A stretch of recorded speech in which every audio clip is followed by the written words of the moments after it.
Well, hello everyone, and welcome back to another live stream. Woohoo! About House of the Dragon, episode 2. And this one is Queen's Landing, which I actually thought that was a great name for a title. And with me we have a full panel, 6 people on the panel tonight. We're also simulcasting, I think is the correct term, to Alicia's channel as well. So if you want to say hello, any kind of shout out, we'll try to bring you up and say greetings to everyone who's here joining us. But wow, this was an amazing episode 2 of season 3. So what we're going to do first, before we get into the show, is we'll just do a little go round, everybody. And we have a new guest tonight too. So excited to learn a little bit more about her. All right, so Alicia's going to go last. So Meeks, why don't you go first and tell everyone about you? They know you already, but absolutely. Hey y'all, you know I have fun watching this episode. You know where I'm at. I have 2 channels. The main channel is my reaction channel, Manic, Meeks, and yeah. And I'm also on TikTok. I be running my mouth on TikTok. I don't know what to do with that content, but I be mouth running on TikTok as well under Manic Meeks. Anything gaming, nerd, TV show, movie related, I talk about. Amazing. All links are below, y'all. Yes. And hello to everyone who's coming in right now. And next, Becks, I'm going to go to you because I think last time I forgot you. And I feel so bad. Why don't you go next? Hi, everyone. I'm so happy to be here. As you know, I'm Becks. Nice. I'm happy to be here. Love the episode. Except for one big thing that we'll get to, but... Oh, I'm excited to know what that is. Oh. Me too. All right. Christina, why don't we go to you? Because this is my first time having you on the channel. I'm assuming you've been on Alicia's channel before, though. Yes, I have. I'm Christina the Sphinx. I used to create Game of Thrones content about 10 years ago. Amazing. And I've been out of the game for a minute, but I've been popping on with Alicia and Meeks here and there, discussing House of the Dragon. And I love the episode. I'm satisfied so far with episodes 1 and 2. There are some WTF moments that I'm sure we'll get into that I can't wait to discuss. But yeah, I liked it a lot. Great. And then we have Gwyn is next. Hi, Gwyn. Everybody. Yeah, I no notes. I freaking love this episode, especially after last week where I liked it, but I just felt a little detached from the new season. But this episode, just like it was like I wish I had like a mind blown gif to put up because I was just over the moon.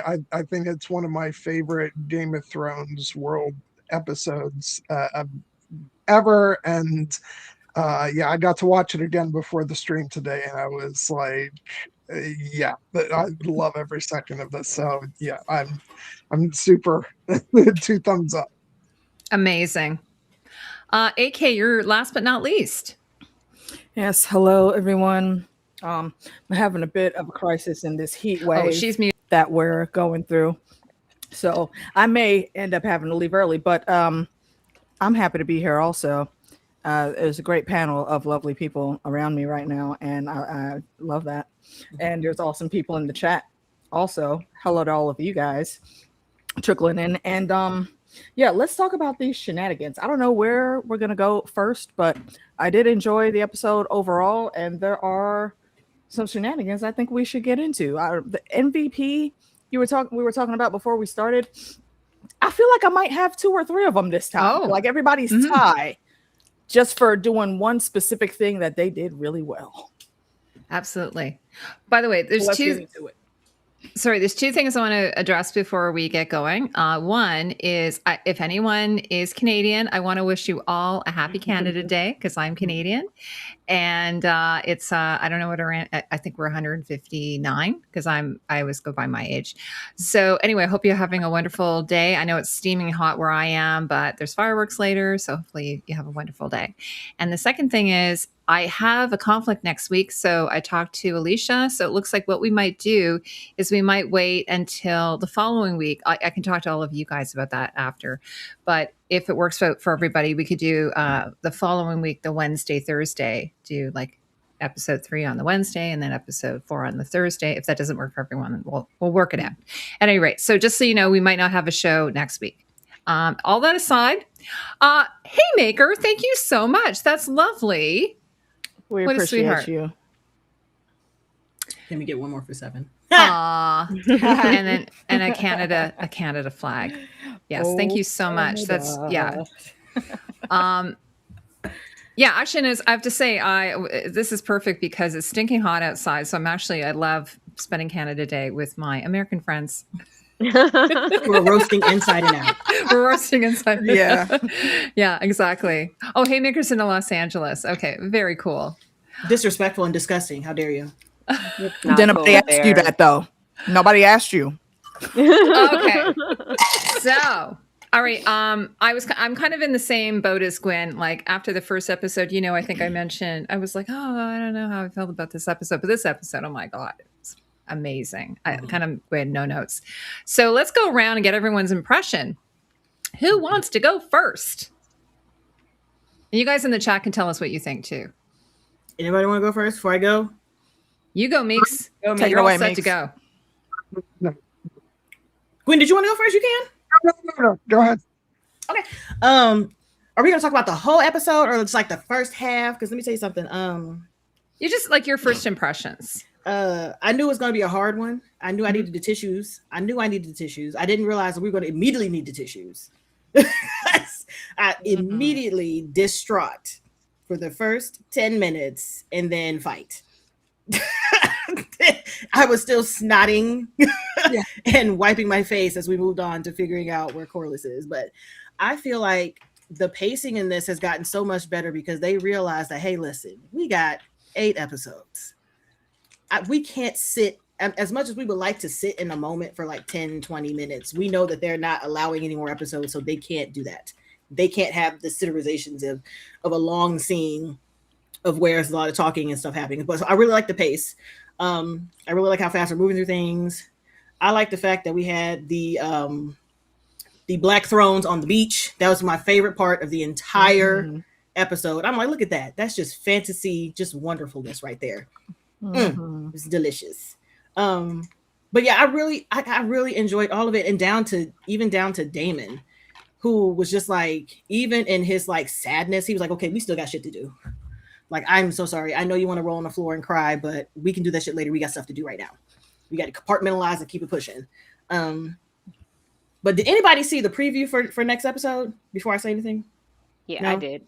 Okay. Yeah. No, you can go ahead. You can go ahead. I don't. I won't Okay, be because our spoiled. question just got a little more murky with Day Ron, because we were trying to figure out with that with the red hair. Oh, you guys, I love you. And in the Why he looked the way he teaser did. for the next episode, there's another kid with the white hair, and I think they playing with us. Yeah. I think the show is definitely for sure playing with us right now. But seeing all of that and them getting to the end and figuring out where the fuck Otto was. Yes. Agreed. That was my favorite, because I was like, I know that's not Otto. But then I saw Damon laugh the way he laughed, a good hearty chuckle. I was like, oh no, that's Otto. I knew immediately. Like once they said, We got a surprise for you. like, Yes, absolutely. I was like, oh, there he is. I was like, we found Otto. For a hot second, I was like, who the heck is down there? And then when I heard Otto's like heavy breathing, I was like, oh, fuck. I was like, and exactly. But I would still and forever be upset at Allison. Girl, why is you the way she be maneuvering with my God. no backup, no security. I'm like, you could at least have one trusted person at your back while you're out here maneuvering the things that you're trying to maneuver. Like you have the ability to maneuver. Because people be like, why are we listening to you? And she was like, Helena. The queen.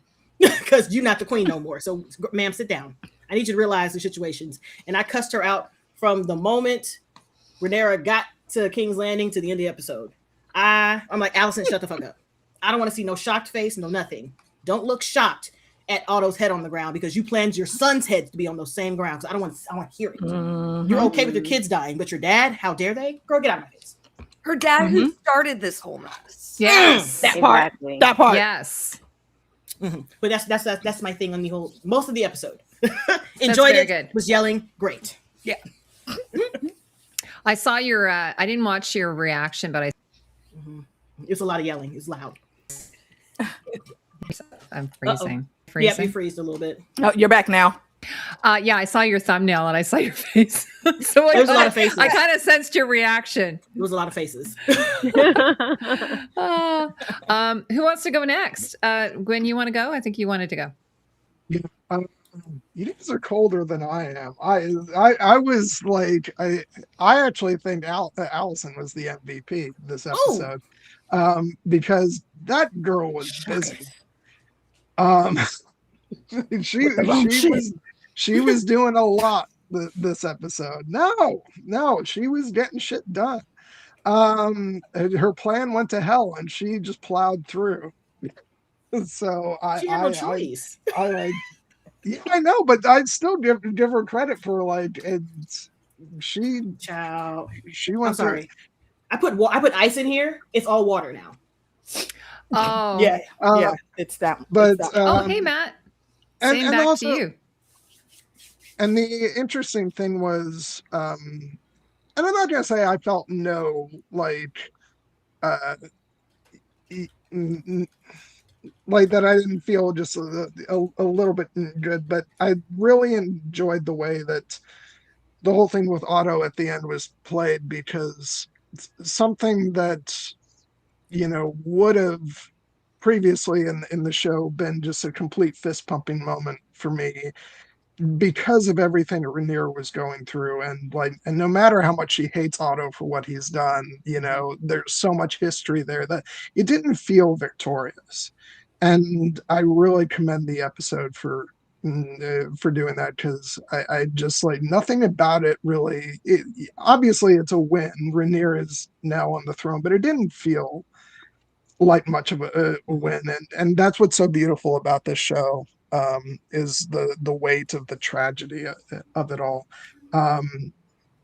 except for the last moment when Otto tried to say let Daemon do it. We say no. After that, when he said, I think he was starting to say I tried to do my best or something like that. At that point, I was like, just shut the fuck up and get your head chopped off. But no, the big thing, my big takeaway from this episode was just Emma Darcy. Just holy fuck. I don't care about awards anymore, but if I did, I'd be saying give her everything. Just it's so amazing from start to finish, and yeah, we'll expand on that later. And then the other thing I want to say is I just freaking love how the whole world can be crumbling, everybody else can be so emotionally distraught, and Daemon Targaryen will just be laughing his ass off, which I love. So yeah, I just so much to love in this episode. Like I said, it's one of my favorite Game of Thrones things ever. I now see why people were upset not being with the story of the Dance of Dragons not super fresh in my mind. I really didn't know what we were in store for in these first couple episodes, and now I understand why everybody was upset about where last season ended, because these first two episodes were very clearly in episodes 9 and 10, and so I get that now. And still, the episodes are out now, so everybody will be able to watch them straight through. But just fuck, man, so freaking great. I loved it. All right, thanks, Gwyn. Who wants to go next? I would just like to second that emotion about Emma Darcy and her performance. As a mother, I've often thought about losing a child and how you even handle that sort of emotion, and just watching her the simple fact that she didn't even acknowledge that he was dead at first. She was like speaking to him and like asking him like, what have you done? And I was like, that's literally, I get that. Like, I would not, my brain wouldn't accept the fact that my child was dead yet. Like, as soon as I saw their body. And her performance through this whole episode, even up into beheading Otto, when they pulled Otto out and presented him to her, she looked at Damon and she was like, what am I supposed to do with this? And he's like, you got to do what you got to do. And she said, I don't think I can. And he was like, but you will. You don't have to. You will. Here's Dark Sister, you will. And her reaction after that, just the way she was like snotting, crying, snot coming out of her nose, tears running.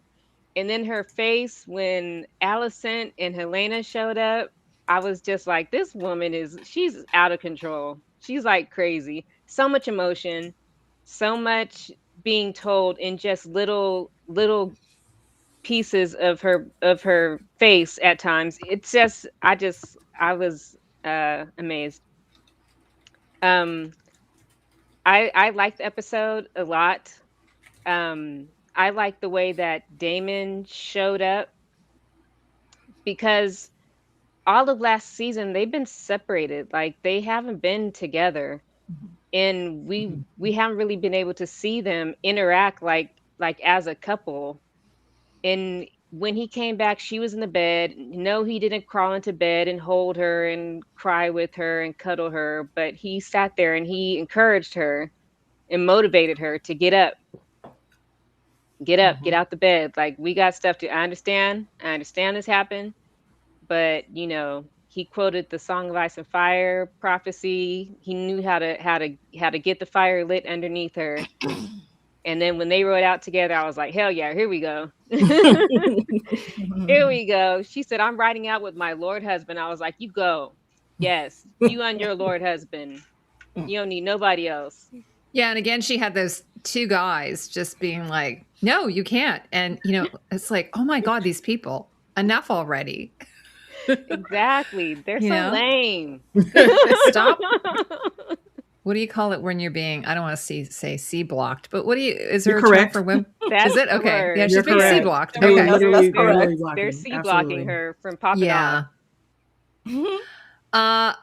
Becks, do you want to go next? Sure. I mean, I agree with everything. I think, Emma Darcy was outstanding. Like, the range of, it was all like in different stages of grief, but just knocked it out of the park. Damon was my MVP of the episode. Like, you saw him in like every kind of form that Damon can be. You can see, like, you see him being charming and being a leader with the fish feed song was also top tier. And again, and my default MVP for all episodes will be Roddy the Ruin, Tommy Flanagan. This is my official. We need to start a campaign to get Tommy Flanagan on a live stream with us. That's just like, oh wow, okay. Well, maybe we can out there. But there's not much else I can expound on except the Iron Rod scene, the Alicent and Iron Rod scene. The fuck. So mad. The fuck. Bruh. It's just like, there could have been a dozen different ways they could have gotten him into the black cells, or, get him, in custody. And even like having him confront Alicent, being like, I know what you're doing. But to like throw in a rape scene from like the Master of Laws, like unnecessary. Crazy. Like, unnecessary. So unnecessary. And like, we've had this problem with Game of Thrones, and I was just, but that was like my one big thing. you know, it knocks about like, you know, three-fourths of a star on my rating, because that was just. And Sarah wrote that episode. Of course she did. Yeah, I don't know. And there's nothing in the books at all about that, from my understanding. No. He's just like, he's known to have created a lot of children or something. Who? Yeah, Iron Rod? Yeah, apparently he's fathered many children in the book. Yeah. I just know that he got snatched up when everybody was storming the castle, pretty much. That's when the people got snatched up. Yeah. There was really nothing to indicate any of that, his behavior in earlier seasons. I don't remember him in earlier seasons. Yeah, like, sure he went along with Cole. Who is this guy? Yeah, I mean, like, he was always a little bit of like the voice of reason, like, without going too against, but like the last season, he was the one that brought to Laris that Sea Smoke had a new rider, and then they like decided like, well, we're not going to tell anybody about it. You know, like, you know, he's never been like outright, you know, he was just like on the side of a voice of reason. You never thought he was so far gone. Like, I don't think he loved that Aemon is, you know, the Prince Regent or anything like that. But yeah, no, like for him to like go to that, to like, I mean, I also understand, like, you know, rape being used as a punishment in war is very common, but so they were within the castle walls. Yeah, it wasn't like he was the queen. He's a nobleman, a nobleman. Yeah, she's the queen dowager, regardless of whether or not she's committing treason. Yeah. And what was his plan? Like, he was going to rape her, and then what? And then what? Yeah, like, she's not going to tell nobody. Yeah, like, you just are you gonna run away or something? Like, I'm petty. I was send a raven. You gonna go back to work? Damon. You go back to the office? I I have to say, probably my MVP might be Maester Orwell. He's this poor guy. This poor guy. Yeah, poor guy. I don't care where the hell she was an hour ago. I know what I just saw your fuck ass doing 2 minutes ago. Yeah, but people keep threatening his life. Like, the poor guy. I know he's tired. He's this man just trying to do his job. I just come with the house. That's literally just trying to do his job. Literally, like, I'm here I come with the house. I'm like a chair. I come with the house. I'm furniture. That's what he said. He said, I stayed here. I do my job. I'm just here. Like, I have a station here, bruh. Yeah, it's not like you can just leave and go back to the Citadel. They would yell at him for that. He would get in trouble and then be sent right back. Yeah. Yeah. All right, Becks. Or sorry, Becks. Do you have anything else you want to add? I mean, I loved it. I love, you know, every other scene I thought was a 10 out of 10. So good. Same Z. AK, what about you? Do you want to add some things? Yeah, I liked the episode. I think I can say I agree with most everything that everyone has already said. And yeah, Orwell is definitely on my list of MVPs for when we get to that. I loved the little Aragorn and Arwen moment that Daemon had with Rhaenyra, where they were speaking High Valyrian to each other. Because, baby, I know, I'm sad too. I know, but we have shit to do, and this is an opportune time for us to get up and do it. So let's go. And then she was feeling how she was feeling. She had every right to feel like that, but she got up, and that's you know what and it wasn't do. No, patronizing. exactly, exactly. Not patronizing. It goes back to season 1 when they would have these, you know, little conversations with each other in Valyrian. So kind of like when she was young, like baby girl, you know. It's like when they want to get intimate with each other, they switch to Valyrian. And I love that. I like it. It's their love language. Yeah. I hope they keep doing that, because High Valyrian is a very pretty language. It's beautiful.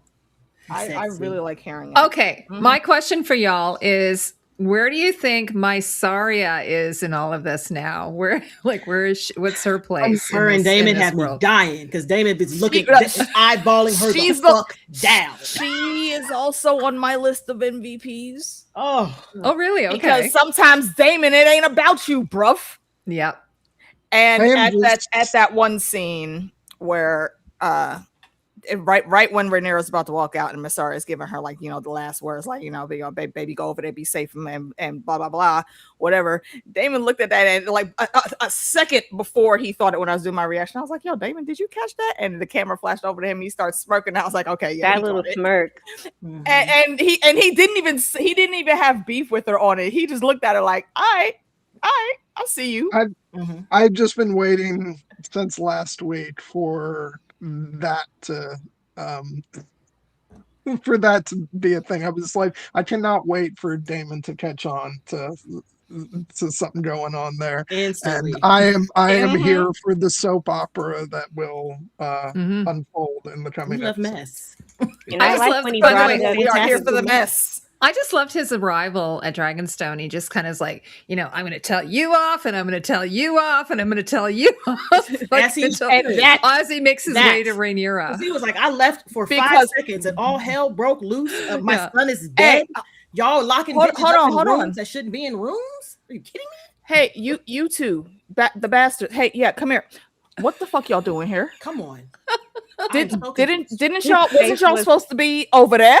His face was so funny. He was like, you only waited 2 days? 2 days? It was, I have seldom felt so rewarded as when that slap happened. Because he just because Ulf has been out of pocket from the start. Hugh, our baby boy Hugh understands. Okay, he gets the way of things. He's been trying. I feel bad for Hugh. I felt like he took the brunt of a lot of that. Right, he's trying to rein Ulf in because he actually has respect for the little bit of station that they have, but Ulf is just over here being fucking ridiculous, and I wish Damon would have slapped him 5 more times because you deserve that shit, dude.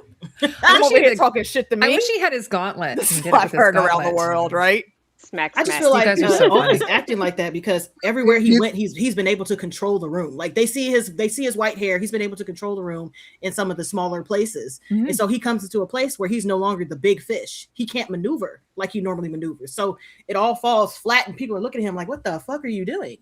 All he has to do is look at Hugh and emulate that. Look at Adam. Why would and emulate that? What would the life of the party ever dim their life? Like what? No. I'm here to be loud and annoying, as I've always done. Attention on me. Look at me. And he gets into a place where the attention is never on him, so he's always trying to jump up and do something. And this time he jumped up. Damon went. Yeah, you jumped up in front of the wrong motherfucker. I kind of felt like that scene reminded me of like a day at work where my boss is out for the day, and then we think we're doing a really good job, and boss comes back the next day and is like, "What the fuck are you guys doing? What the fuck is this? What is this disaster that you did?" And we're like, "What do you mean? We thought it was actually pretty good." And then we get told off. That's sort of what it felt like. Why is the toner leaking? What's the toner leaking? Heidi, when you said that about you wish Damon had his gauntlet, that just made me think immediately of Robin Hood Men in Tights. Oh my God. Yes. That is exactly what was in my brain. I love that movie. We actually not watched Somebody need to challenge Ulf to a duel. No, somebody just need to just kill his ass and tell him get together. A straight arrow. Oops. Like literally, like Baylor, go practice on the battlements real quick and just damn, I didn't mean to hit him. Aw. I can't. Now we gotta find another rider. The only thing I was thinking about how Damon treated Ulf, though, is I feel like that's going to come back because of course it is. Ulf is everything's transactional. He's calculating all this, right? It's going to come back. I was humiliated. Especially since he figured out he's not getting a castle. Yeah. That's because he has a dragon. That was actually one really funny scene in episode 1 because I didn't think there was a lot of humor in episode 1, but that was actually pretty funny. Ulf gonna cry in the car. He gonna cry in the car. You right. He went in that corner. He sobbed. He was like, "This is ridiculous." A grown man slapping the shit out of me. Fuck you then, man. No, thank you. All right, where should we go from here? Now that all of our children are growing up.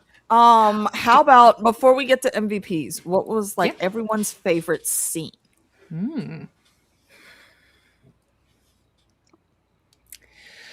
Gwyn, no, we can't do multiples here. And I know I be cheating sometimes doing multiples, but no, we can only pick one. We can only pick one. Like, what are we counting as a scene? Because like, well, that's on you. No, that's on you. It's your opinion. What is your favorite scene? That whole final stretch is pretty much my only answer.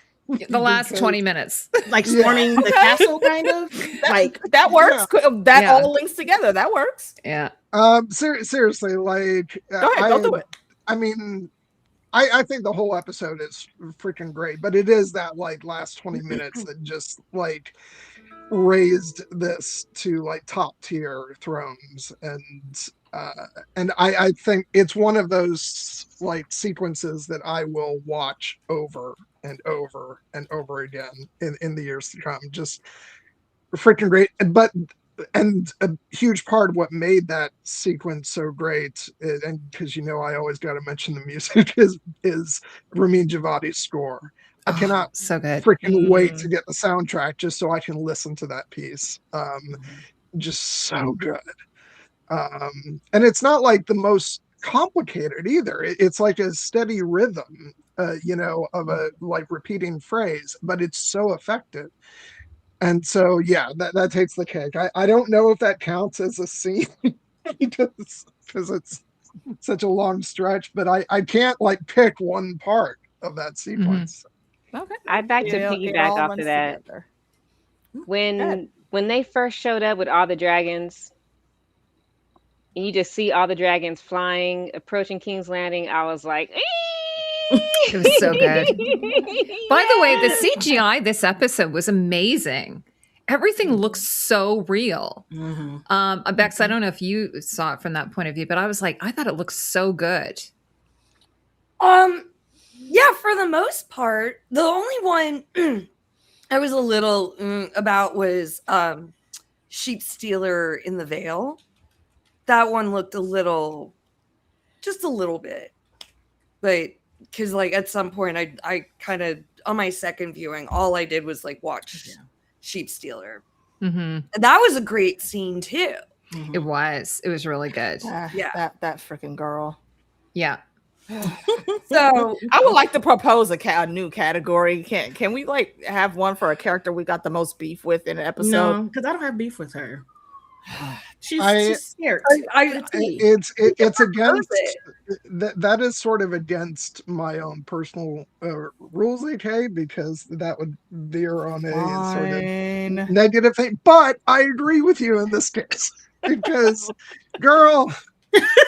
Yeah, that was a great scene. Wait a minute. Bitch, get you and that busted ass snaggletooth dragon the fuck off my lands immediately. The hell are you talking about? He's got the Habsburg chin. Listen, I can't wait for Rhaenyra to get the note that, Sheep Stealer's back in the Vale, and guess who's his rider? See, that's what I'm saying. Lady Aaron may not say anything, but there were a couple guards right there. That guards can be bought. I don't care who they're serving. It's going to be Lady Aaron. Like, come on, man. Lady Aaron is covering all her bases. Well, yeah. You know what? You're right. She's covering all her bases. She wants to be safe with Rhaenyra. She don't want no beef. She's gonna let her know. Look, by the way, riding Sheep Stealer. Her outfit, Lady Aaron's outfit, fire. Wow. So there is except for freaking Liza's crazy ass. There's never a time the Lords of the Vale are not. They're always out. Amazing. Yes. Oh yeah. And it just added to it because poor Rhaena was like a disaster. Like someone compared her. It's like they had a picture of her next to somebody else in a meme. It was so funny because her hair is in terms of wardrobe. Are we counting Sweet Robin as an accessory? Yes, absolutely. Oh, I love Sweet Robin's outfits. When after Sweet Robin went into his Neville Longbottom phase, that's when he really got. He had that glow now. Remember? Sorry, that is so not what I meant. But I know exactly what you meant. Yes, that was okay. Say it again. I'm brooch. The way the brooch was on the titty the entire time. Yes, the tatterization. Yeah. 22 years old. Send it through the moon door, mommy. Too big to be on a titty. I am so sorry. I am so sorry. How old? Actually, well, first I have a couple of questions. How old is Raina in the show? Because someone was saying she's like a teenager. Really, like, is she? Like, how old is she? Both her and Bela are around the same age as Jace. Because they're like twins, right? 16. Yeah, they're twins. I think, so I think them and Jace are the same age. But what is the age? I think 16, 17, I believe. 17. Yeah. Yeah. Yeah. So it's kind of like, it's like Raina went and she went out partying and she got into a car and she crashed a car and she shows up at like her auntie's or something. And it's like, I've really fucked up. What do I take me in? Nope. Compare it to like, I went partying and like crashed a car. Maybe I went partying and what's an equivalent in our world? I don't know. Maybe like I crashed into people and hurt and killed people. I crashed a 747. What do I do? Yeah. What's crazy to me is that she went to Lady Aaron for asylum when Lady Aaron is Team Black. Yes. Lady Aaron already has to make up some shit to cover for them babies that are on a boat somewhere with some dragon eggs somewhere. She disobeyed them, like the direct order, and she has to answer to Rhaenyra, like for that. Which is exactly why I think Meeks is right. She gonna be the one to send the Raven immediately. Or was it Becks that said that? One of y'all. By the way, someone asked, how was it possible that she already knew about Jace? That seemed awfully quick. So fast. Yeah, I think we have to let that go. Let it happen. Like, it's Littlefinger reaching into the past, Littlefinger's travel services and Raven services, getting Ravens wherever the hell they need to be, no matter physics, time, or space. I looked at what the max that like a crow Raven can fly in a day, and it's not even 200 miles. So wow. That's like Danny, because remember when I think Danny had to they were sending something north of the wall? Didn't they send a message north? I just assumed it was established at this point that the Ravens in Game of Thrones are super speed. If you think about it, they shot him up with some Formula V, and Raina and Bela just got back. Yeah. At around the same time they probably arrived, and how did the information already get back out again? Dan and Dave would say they forgot about that. Oh yeah. I feel like it's just one of those. AJ, don't go there. I will pull out the knives. As Meeks pointed out earlier, like the pace has to keep going. Yeah. Like I just let it be. Yeah. I didn't honestly think about it. I just saw somebody else pointing it out. Yeah. This killed me. Lord Simon. Yeah, he was so nice and jolly. He just wants to talk. They didn't have to do Uncle Simon like that. Well, here's the thing: it's to the point of showing the difference between Daemon and Aemon. How even though Daemon is about that business and will cut you the fuck up, but he's also going to listen to you. He's going to listen and he's going to assess the situation. But can we all agree that the absolute best part of Sir Simon Strong this episode was that he kept eating his dinner? He was hungry. Like, why are you coming at dinner time? Lord of Unbothered. I think Daemon did that too. Yeah, he did. I must say, they always show up at dinner. But Daemon actually was like listening to him, like, so I can take this castle without killing you. Yeah. Okay, cool. Well, then I just take the castle. Then could you bring me a plate? Aemon's little bitch ass just wants to fight and throw his little toddler sword around and kill everybody in his way to make himself feel better, like he's doing something, because he's missed every single battle so far except for Rook's Rest. Like he's been in the castle looking out like, man, I wish I could be out there with my dragon. And now he's out there just killing random regular people. You could have had that person watch the castle for you again.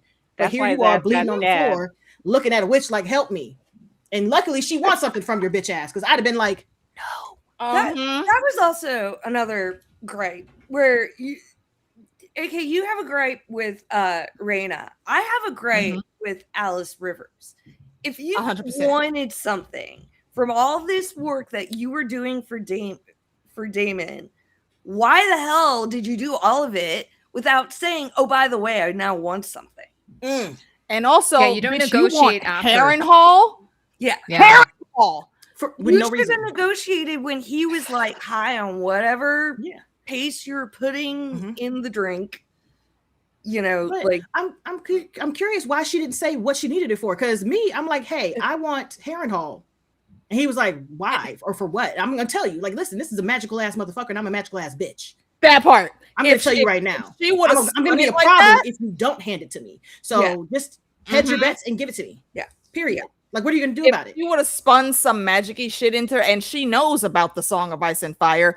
You could have came up with a much better script than you did to actually get what you wanted. My feeling on it was that after everything that Damon saw with her, she shouldn't have had to say anything else.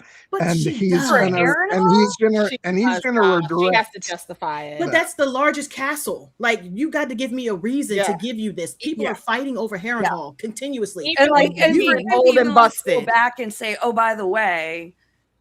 I'm like, I just, she didn't do enough to explain why she needed it. And she also didn't boss up enough to be like, listen, stop playing with me. Do you remember that thing we had seen? What about the green man at the damn tree with you? Do you remember the green man? Right. You want me to get him back here? Exactly. What you want me to do? He's saying right here. Like, you gotta give a little something. Yeah. But tangible by the way, for somebody who don't believe in nothing. Angel's asking, like, how old is Alice Rivers? Do we know? A long old as fuck. She's a very long, very old. By the way, when I made a joke when Jace was brought into Back to Dragonstone, I made a joke that because he kind of reminded me of Jon Snow in that moment, and I said, "Oh, maybe Melisandre will walk through the door and bring him back to life." Listen, my husband's like, "Well, she's alive. She would be alive, I believe." Yeah, she is alive then, because that's only 200 So anyway, years. I thought that would have been really cool. I feel like she's a fresh witch. She's a fresh witch. It'd be very cool to see her though, but I doubt they'll do it. You know where if we're looking at the timeline right around now, I think is probably where she's in a shy, starting like her yes. training. I told you she's a fresh red witch. Yeah, it is busted. Haymaker. This is only like 100-ish years before, and like they said it was 200. 200. Yeah, remember that? Episode 1 said 200 and something years before. Right. No, you're right. You're right. But still, like, Melisandre is supposed to be like 400 years old, according to Dan and Dave. I was going to mention about the busted thing. This is actually really funny. If you watch the behind the scenes, is that they had. Did you guys all watch any of the behind the scenes? They were showing how they were like. I think it was Claire, who's the director. Yeah, she was talking about how they were doing all these repairs on Harrenhal, poor Harrenhal, and then just like Aemon just comes in and just busts the shit out of it. Yes, steps on it, destroys it back to the way it was before. Absolutely, runs through. Okay, so just real quick, I just felt the need to share this because I saw it in one of my Thrones groups. And it made me laugh. And if by chance it's too small for you to read on the screen there, y'all, it says, like getting my that type of voice. Rhaenyra Coalition Monique Targaryen. Come to the front immediately, bitch. Come here. You supposed to have your ass in the Vale watching them cheering, not out here with this Black Air Force YN crash out hook mouth ass dragon. You would think someone who damn near dies every time she looks at a dragon would have learned something. But no, not you, apparently. Now your sister's cousin. Now your sister's cousin, brother bund is with the 7. But at least your little narrow ass finally got a damn dragon, I guess.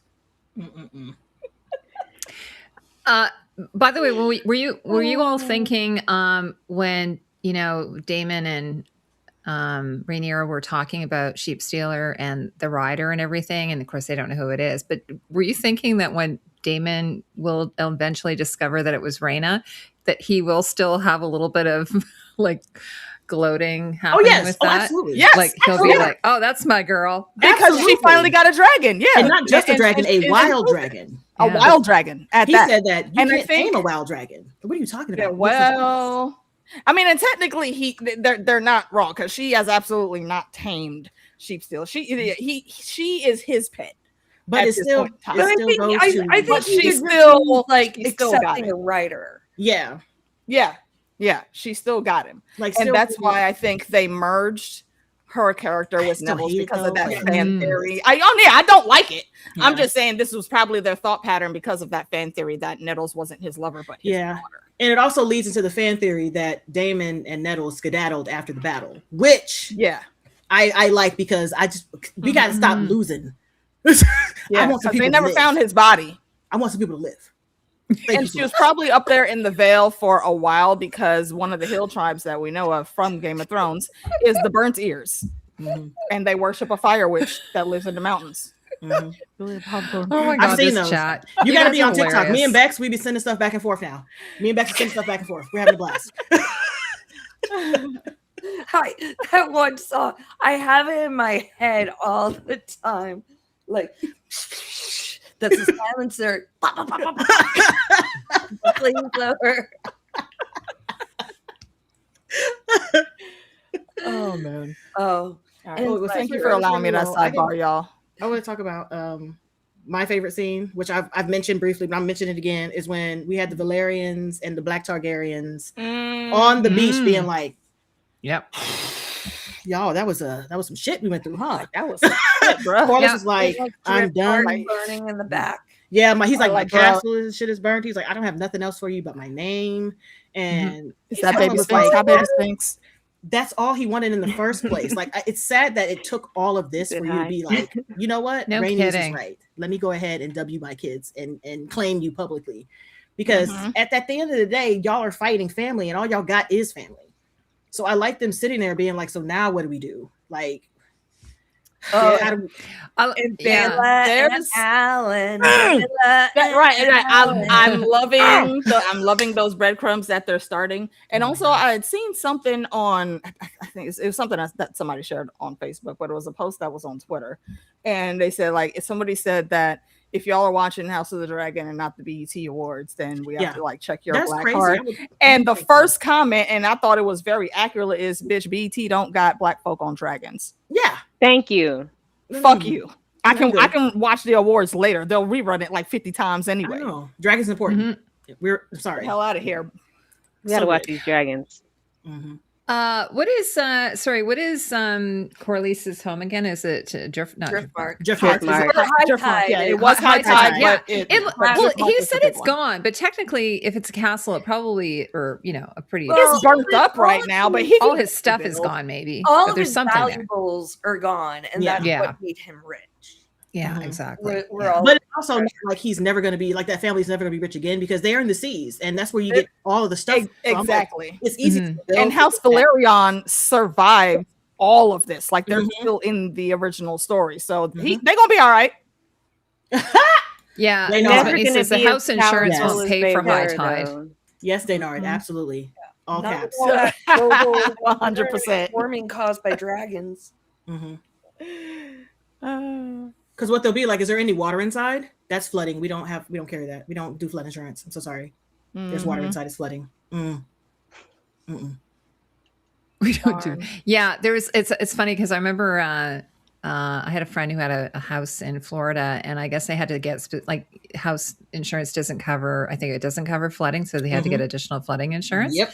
And yeah, that was so maybe that's what the case was there. They didn't have insurance. Exactly. That right there is loud. Get Is it the water balance or is it the water damage that makes people like all the insurance companies sell flood insurance separately from packages include them? That when it's flooding, it's so much damage that it's an automatic payout for them and they can't get around it. So they want you to separate it off. And if you're not in a flood zone, you don't get offered flood insurance. So if you're in a zone that just randomly floods and some wild shit happens, that's wild, bro. That's how they get you. It's so weird about Alan because I think we talked about this last episode that he played father in what is it? Yeah, Raised by Wolves. Raised by Wolves. And I think he has bulked up like a lot. So big. Yeah. Because he was so like slim. Thick right now. So he is in that show. Bulky. And when he was like in the boat going, Dad, like looking for his, I was like, it was so sweet. Daddy. Lord Corlys. Daddy. He's so big. And I love that. I love that he is so massive. Actually, I think I have my favorite scene now, and I'm going to say because I think there were like two others I was wavering on, but no, I'm gonna go with this one here. That conversation with Bela and with Alan was fantastic. I mean, the whole conversation once Adam came down, see Smoke always gonna see Smoke, just sitting out there wondering when he taking off next, looking at what the family's doing, and it was beautiful too. Uncle it was C beautiful. finally coming correct. just like Auntie Nisi told you to do before. It took forever. Like, sir, you didn't have to do so that. much. It, like your house had to be burnt and raided, Amy, for this delicious. shit to happen, bro. They know how to cast some delicious black men. They look. Adam's smooth, freaking chocolatey, dark chocolate skin, bro. And I don't even like dudes like that, but I would run the palm of my hand across his face. Yeah, I have to say that also that scene was shot apparently in Wales. It's just stunning. It's so gorgeous there. The whole like that scene. I loved it because it was almost like a nice little reprieve from some of the inner castle stuff that was going on. It was like a really fresh, amazing, loving moment in that family. See smoke. Now, do you guys want to talk about Aegon and Larys and the ravens or crows? I'm not sure what they are. There was some confusion. Are they ravens? Are they crows? What were they? They're ravens. They're ravens. Okay. Just the Larys poking his head out. So funny. He was like, so funny. Wow, that's surprising. I am surprised. Is the way clear? And he's so tall. That's what makes it even funnier. He's so tall. He's like 6'4". It's crazy. I didn't even know that. I guess because he's sort of hunched over. Yeah. Well, and then Aegon hopped out and got all stabby. Yeah. I'm like, hey, Becks, I thought he needed the milk of the poppy. You were so hurt. Right. The adrenaline rush. I thought you needed the milk of the poppy in order to do something. Here you are stabbing somebody. And then trying apparently to run that was Tom's idea. Apparently that was actor Tom's idea. and then you're gonna take your sore ass all the way to Rook's Rest on foot, so you can. I know he want to see about his dragon, but I'm like, sir, didn't you get fricasseed? But he in pain. And why would you want to go see about your dragon, bro? The dragon is the reason that you got what you got. It took most of that flame, even though you got fucked up. The dragon got hit worse. But I feel like with the bond, he could still feel that Sunfire is there. Did we talk about this last episode though? Is Sunfire alive? I think Sunfire's alive. Okay. I think all right. Yeah, very trying to get back. Very weak. Yeah, and probably still laying exactly where he fell. Yeah, there was a real Three Stooges moment though with Larys when he hit that guy over the head with like one of the cages. I'm like, sir, that would have knocked anybody out. What is this? It's not. It's like hitting somebody with a Walmart basket or some shit. That's not enough. It didn't even look very hard. I was like, what is going on here? And then Aegon's on top of him like, it was so funny. I kind of enjoyed that. And actually in the behind the scenes, they were showing like how they did that scene. They actually the crew had to shake the carriage. So they were actually feeling kind of sick from the shaking. Go to your room. Go to your room right now. Don't use Sully Egg's good name with that nonsense. Oh my god, that's so not the perfect funny. Strangers. Oh my Perfect god, Strangers. that is so funny. Oh my god, Cousin someone has to Balky do from that. Meeples. Someone has to do a parody of that. That's hilarious. Oh man, that is hilarious. Oh man. Matter of fact, you know what? That is a good idea, Heidi. If you remember later, text me that, and I think I have somebody that can make that happen for us. That would be so good. Who would be Balky? Ma'am, step to the front, ma'am. Would that be Larys be Balky? Let's do this. No, he's not cool enough to be Balky. Yeah. Amy. Yeah. Yeah. I was definitely looking at the previews. I just don't like the fact that I got to scrounge for these previews. You should have it right after the episode ends so I can see it, and then you can run the credits. Sorry, and then I think I clicked on it. Yeah, no, you're good. You. Okay, go ahead.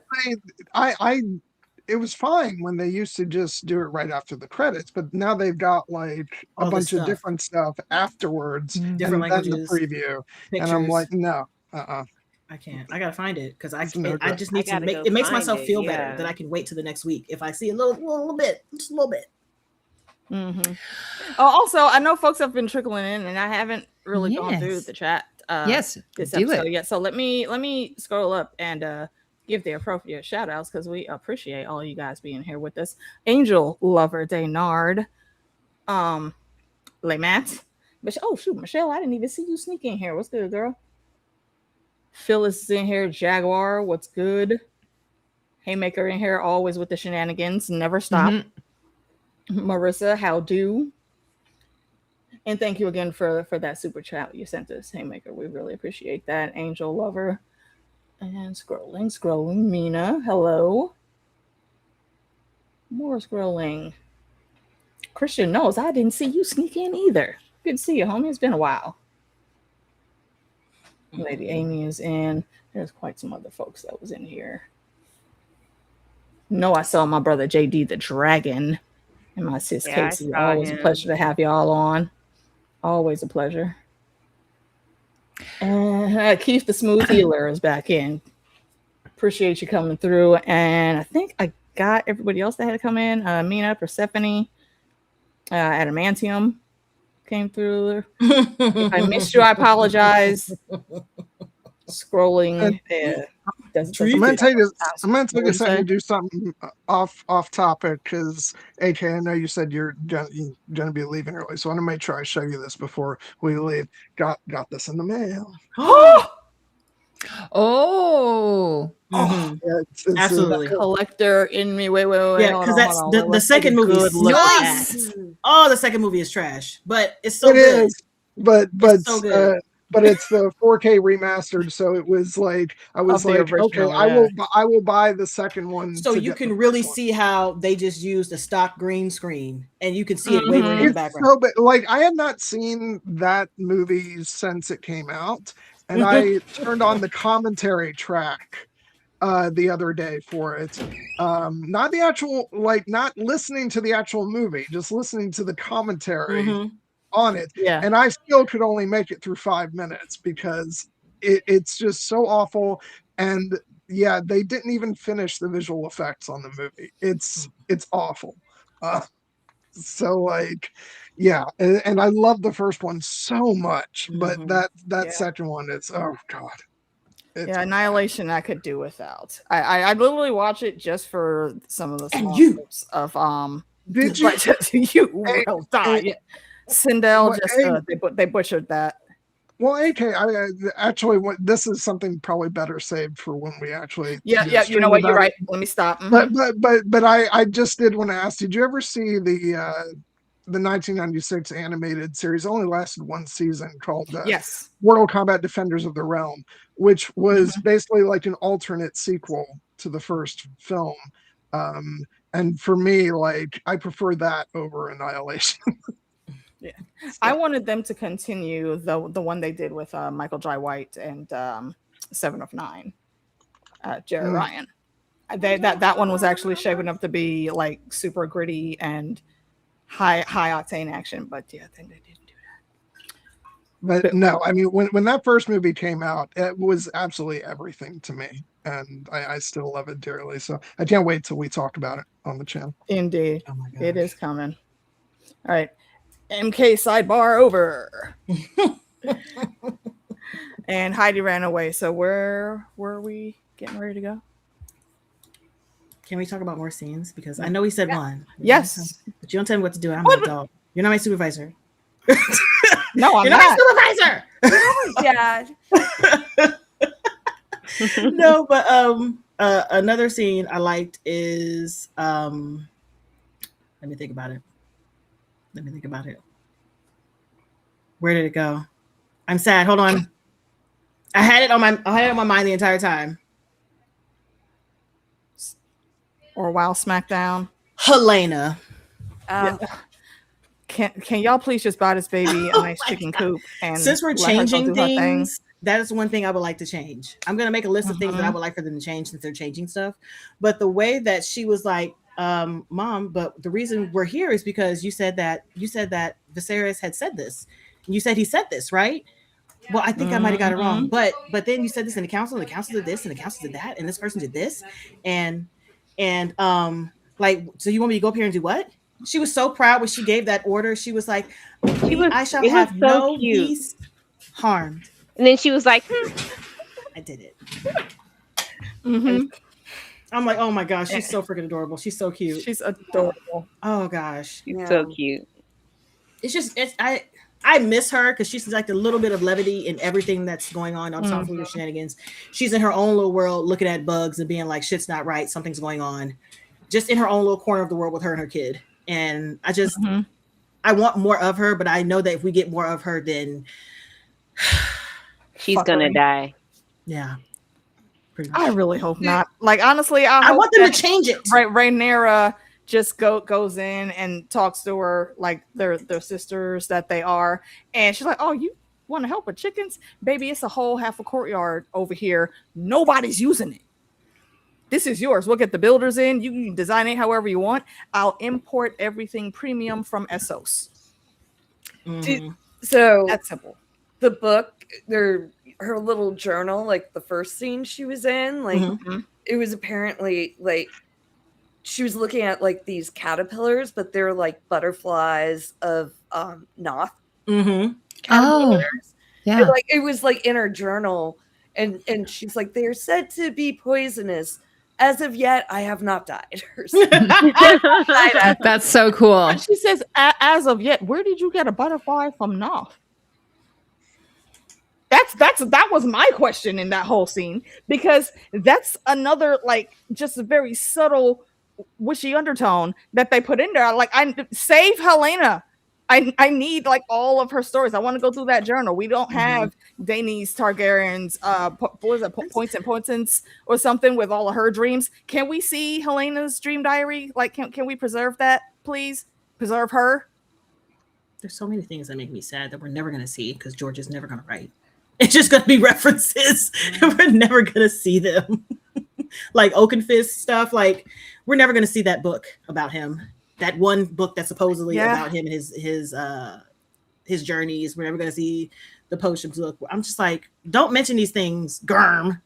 If we're never going to see them, I don't understand. I'd heard from people that George has secretly written everything already. And he's holding back all kinds of stuff.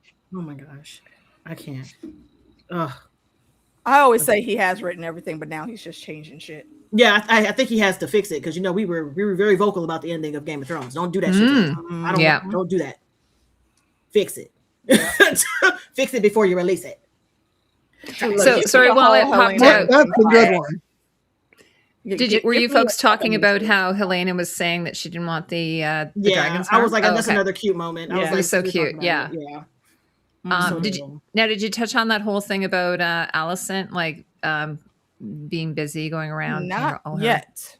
Okay. She was a busy little bee. Go ahead, pick it off. Oh yeah.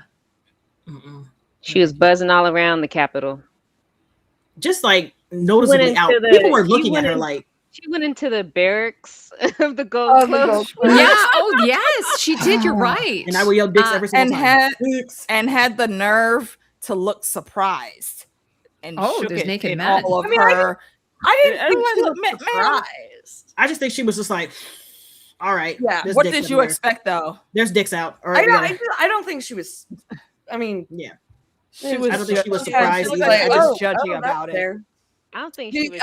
And this ain't her first rodeo. She done been around a penis or two. Well, she has 2 boys. Probably too, just so she would. Yeah. Technically 3 boys. Let's not. 3 boys. Yes. Yeah. Yes. Right. Sorry. Yes. The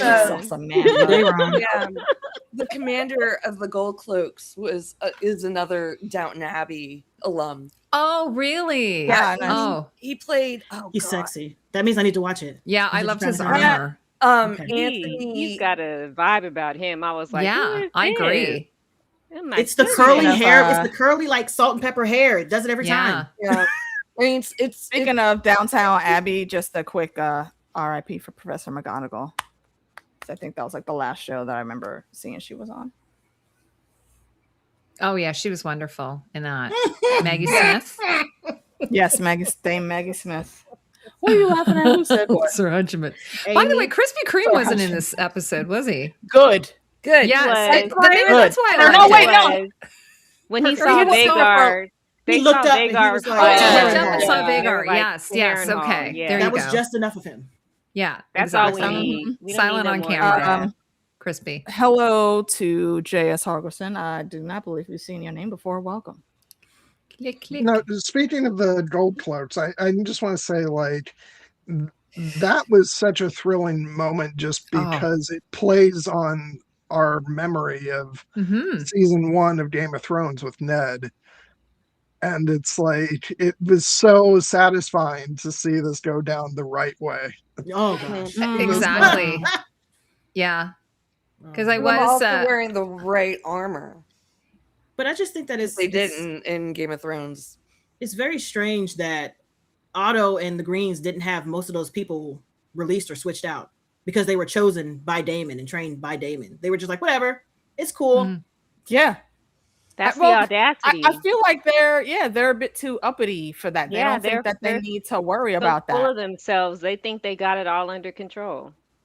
And they've always underestimated Daemon, and that's why I always said, like, during the first 2 seasons, the Lord of Flea Bottom, like that's not just some random ass fuck shit title. They love him. He got them all of the training that they have now, which was trash before. He actually got them the nice matching outfits. Literally, he made the gold cloaks. And he made sure these dudes were, actually happily fed and trained to actually do good and don't not just be in some skullduggery the whole time while you're supposed to be a law officer. And they remember that still carries a long, long way. It's like, nah. And that's why Otto's in 2 pieces because he's stupid. Yep. Like fucking Janos Slint. Oh god, yeah, he is so awful. Actually, they changed. It was funny. I actually kind of like the armor, the gold cloak armor better. I usually tend to prefer most stuff that Michelle Clapton did, but I actually do kind of like the gold cloak armor in this one. Oh yeah, well, I liked it. They tweaked it a bit. Well, no, I mean, like, book wise, it's correct. Yeah, like it was supposed to be black with like that gold inlay. It was kind of a bit of a gold, like Michelle had a bit of gold, but she went with like more like a male. Right. And I don't know. It just was never, I just never liked it as much under Robert. So yeah, I think it's really solid. And that scene when they all walk in, I was like, it's like Game of Thrones moment, like it's a House of the Dragon moment. So it felt that was so satisfying. Hey, you guys, also, please don't forget to smash that like button for us and, share it around the realm. I need that Kingsguard to have his head chopped off. Yeah. Sir Laurent? Which Kingsguard? Oh, the one in Dragonstone? Wait, yeah, the Dragonstone Kingsguard or the one at King's Landing. Oh, yeah, I know you're talking about. Okay. Don't ask me about no names. We was failing all last night with the quizzes. Don't nobody remember the names. Yeah, because I mean, I think we did talk about the one at Dragonstone that Alice or Rainier most likely wouldn't want to kill him because there's already been. She left. She said, "Kill yourself. Figure out a way to kill yourself." Said, let him choose the way how he dies. How he dies. Yeah. Oh, so she meant that he needs to commit suicide then? Well, no. Choose whether he gets beheaded or burned. Or like. Oh, okay. So he is going to die. Okay, I misunderstood that. Someone else said this.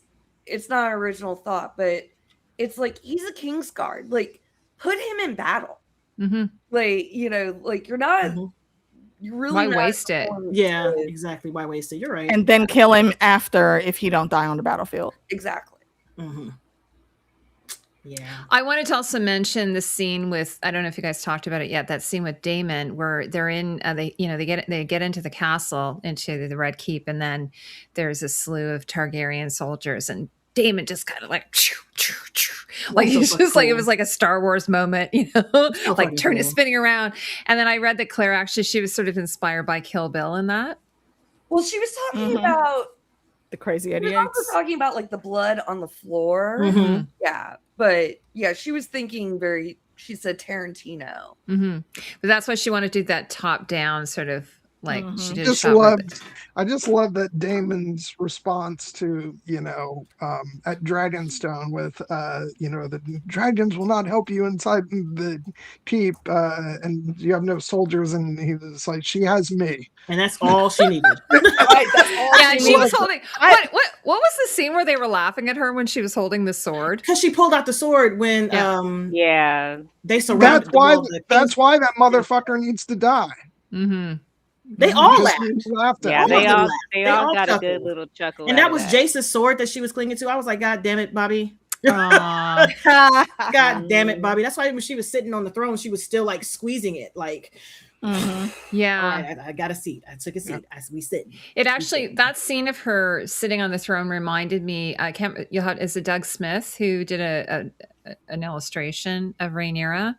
From Fire and Blood. Fire and Blood, and she's sort of sitting. Armor. She's wearing armor. She's wearing real armor. Like they had her in kind of like armor light. I would say she had a bit of mail in there. I wasn't super crazy about. I want to see her in real armor, but the way she sort of sat astride a little bit, she didn't sort of sit with her back to the throne. Did you notice that? She was sort of like it's not. Yeah, no, you're right. It's like wait, what picture? Like that. Is it or Doug Wheatley? I think it is. Yeah, Doug Wheatley. Okay, you guys know what I'm talking about? I do. You know. I do. No. It's like the illustrations in the book. Like if you get the digital book, they send it separately. But if you bought the print copy of it, it's in the book. Like wasn't quite Bo-Katan reclining on her chair in I know. That would have been cool. But she was still crying. She was still trying to a lot of people were criticizing that. And I thought that was really strange because it was like,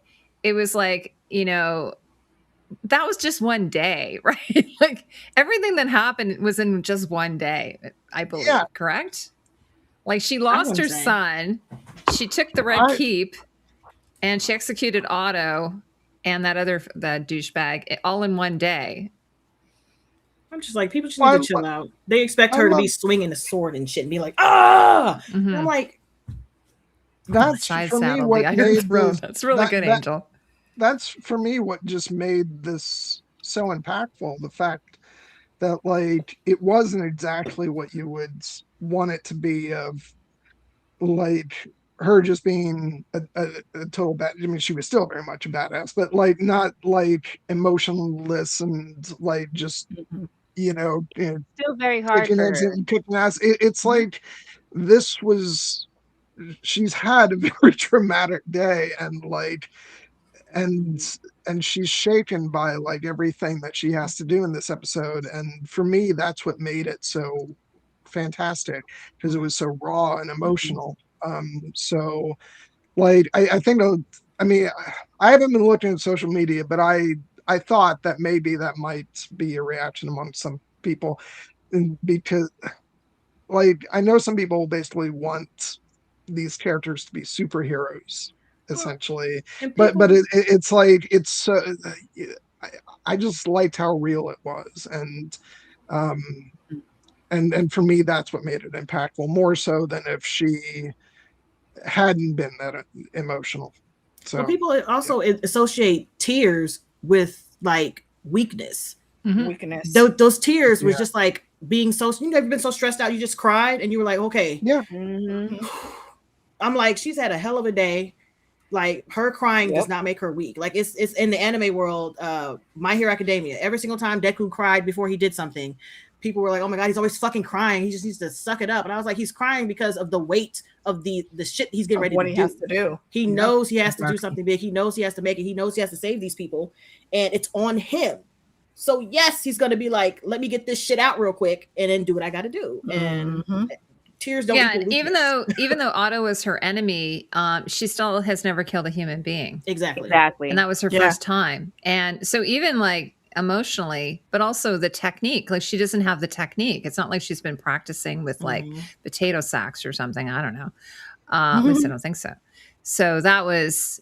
I really kind of felt for her on that. Question. Was Jace's sword a Valerian steel sword, or was it a regular sword? It's just a regular sword. Okay, yeah, so Damon immediately handed her the Valerian sword. Like Aemon has the Valerian sword.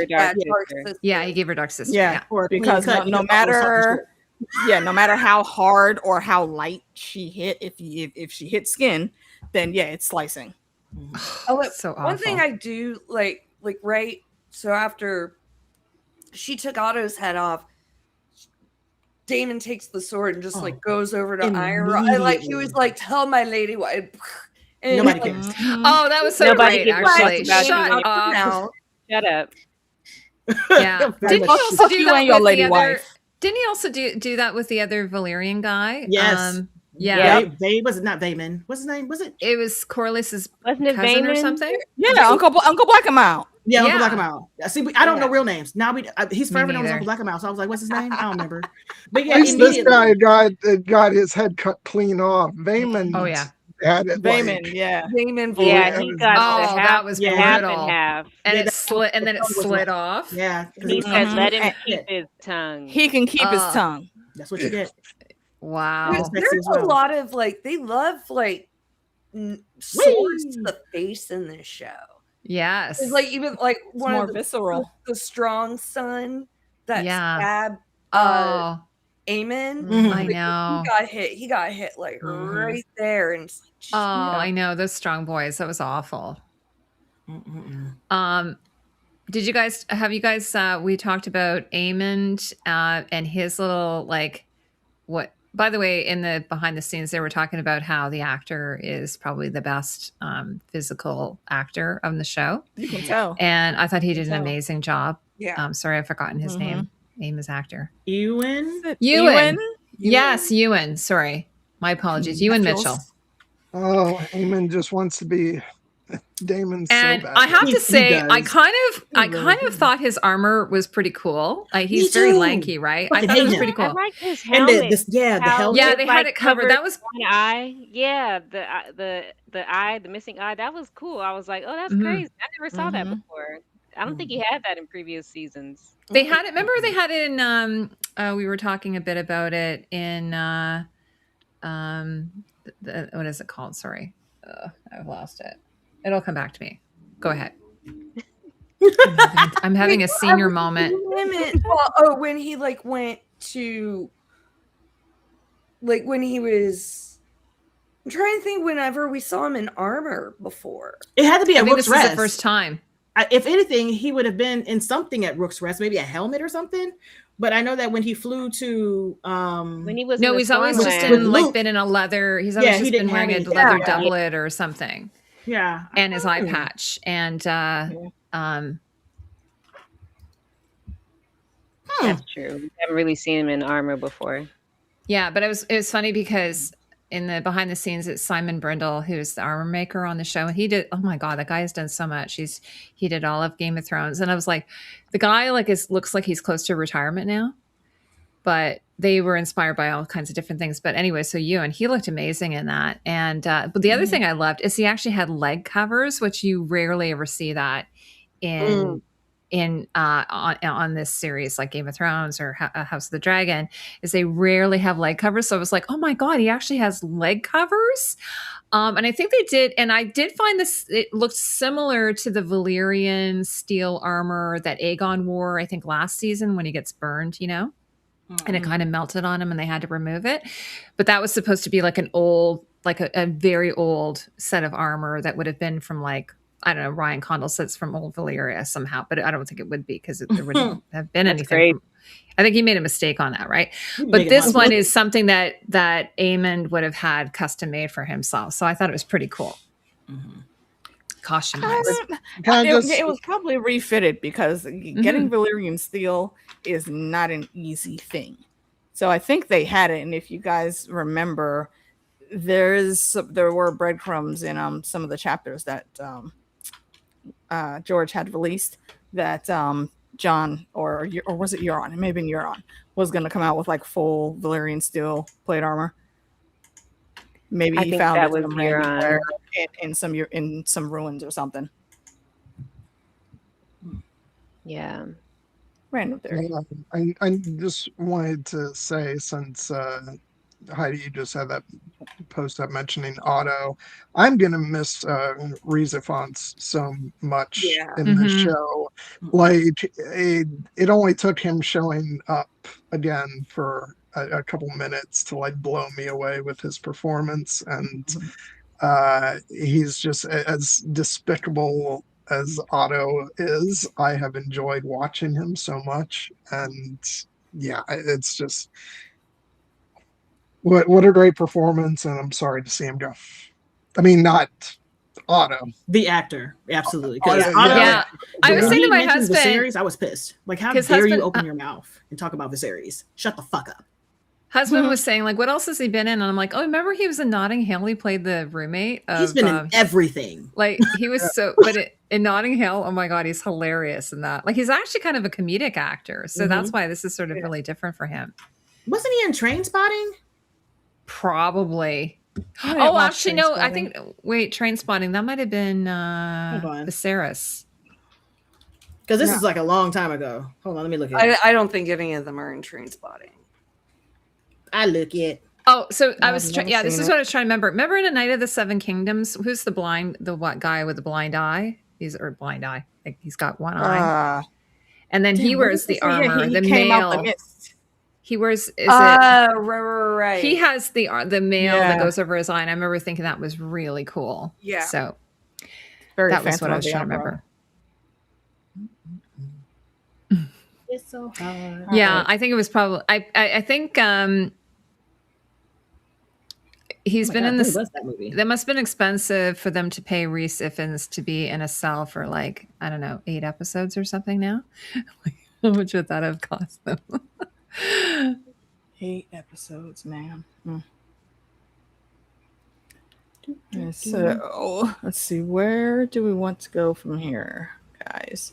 I think those were a lot. I think we covered most of it. We whipped through it. Yeah. Oh, by the way, I must say, Oscar, cute little Oscar. It's so nice to see him. Like, how old is he now? Sir Tully. Oh my gosh. Yeah, he was only 14 when we first met him. He's a couple years older, so he's looking like a young man now. Mm-hmm. And Black Alley. Yes. Oh, yes. Black Alley. Yes. Can we talk a bit about that? Yeah. That's pretty cool. She was only like a speckle too, just like in the background. Like, stop playing with us. Yeah. Thank you. Sign management. Stop playing with us. Jet. I mean, we're gonna get a lot of that Riverland Northmen army at some point. So it's not going to be happy. Yeah. The Greybeards are on the way, and behind them, I don't know what exactly it was that took them so long, but Cregan's also on the way too. Sesame Street Tullys, yeah. The pacing has me like conflicted on where we're actually going to end up. Since they're trying to do only one more season, and knowing them, the season will probably be like 7 episodes. They're going to say 8, and they're going to be like, we're going to do 7 or 6 because they love cutting off episodes at the end. So, yep, yeah. So what do you all think? Do you want to start moving on to our MVPs? And sure. Then I know we're kind of like we're running out of material.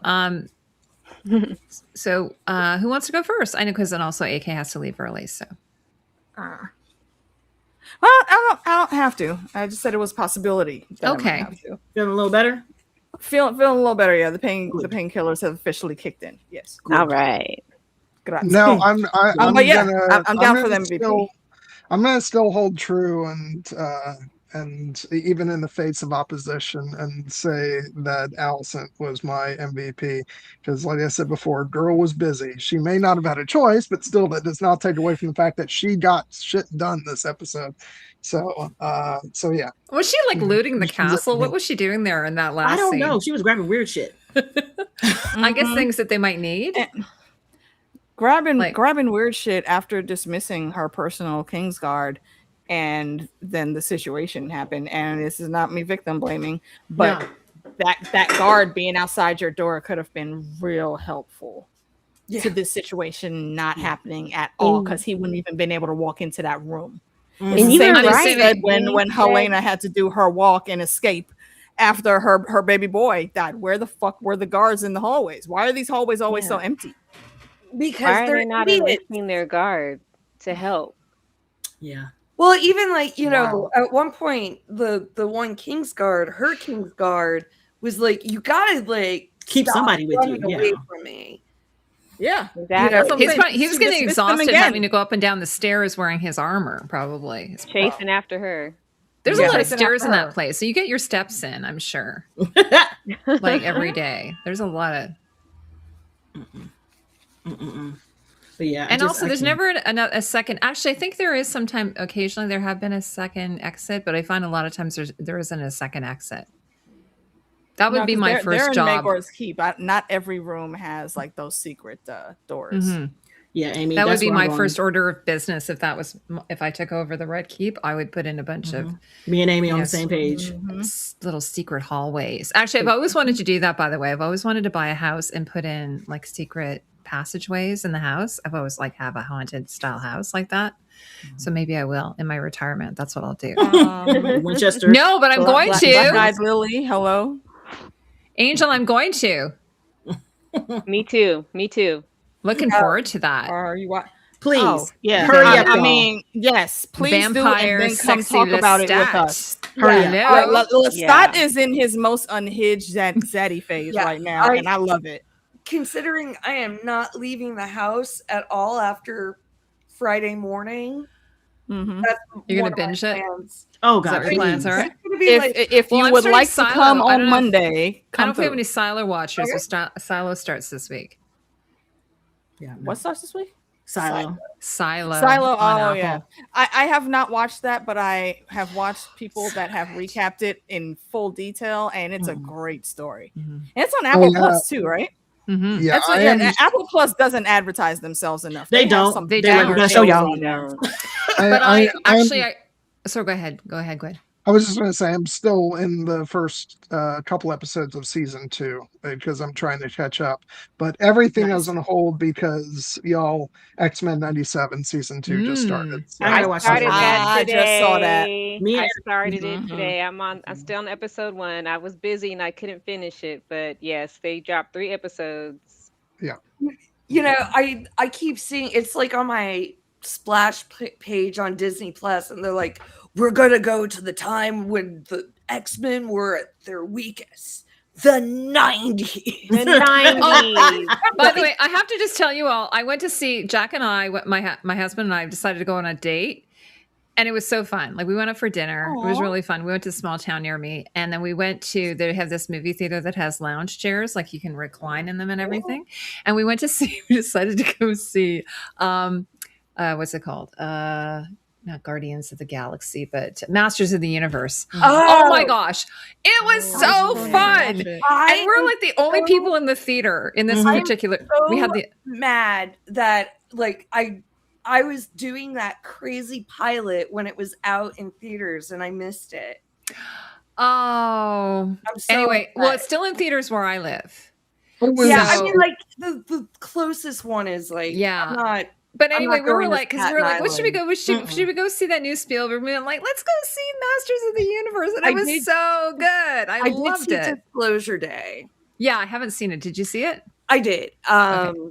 Your face? Your face when you said that. Doesn't look very reassuring.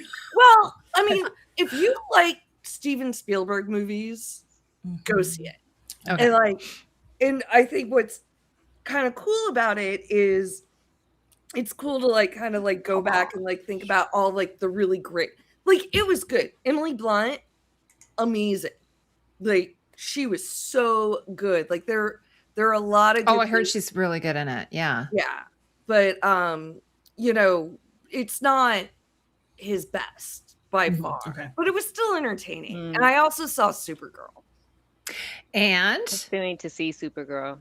I mean, it's fun. Ooh. I mean, sorry. Yeah. I enjoyed it while I was watching it. The crowd was lively. Oh, okay. That's good. In the scheme of it's not going to go down as a good superhero movie. Okay. Yeah. I heard that as Lily well. Alcott she was good. She was really good. Okay. I think it'll go down as a good superhero movie, just maybe not a great one. I enjoyed Millie and Jason Momoa especially. Jason Momoa was great. Great. Who played that guy? I know the actor. He was fun. He was fun. I think actually what would have made it soar a bit more for me is if it had had a better soundtrack. I don't think. Oh yeah. I don't remember the music much at all. Yeah, it was a lot of needle drops, and you're absolutely right. Was that like a James Gunn type thing, though, to do that? Yeah, but he obviously wasn't the one doing it. Oh, yeah. Did he direct it though? Maybe he didn't direct it. No. Craig Gillespie directed it. He's just like now overseeing. Yeah, he's like. I love Peacemaker though. Peacemaker is like solid. Peacemaker. I was shocked. I just didn't do it, and then finally it was like, oh, someone like said it was, and I was like, holy shit, this show is so good. It's, you know what, I love the opening so much on it. I actually watch it every time. Like most shows, I go through it, but that one, I love it. It's so good. And Eagly, it was sad. And John Cena dancing. I love the dancing. I love the dance, like even the bad dancing. Yeah, dancing is so good. It's so good. It's bad, so good. Yeah. Well, anyway, do we want to talk? Sorry, I know we were going on a little bit of a tangent. Do we want to talk about our MVP for this episode, and then we can do a rating? Gwyn already gave. Yeah, Gwyn went. Oh, sorry, you did. Sorry, Gwyn. Yes, Allison, which I made a face at, and make another one. Yes, that's okay. I mean, I think that's a reasonable. Right.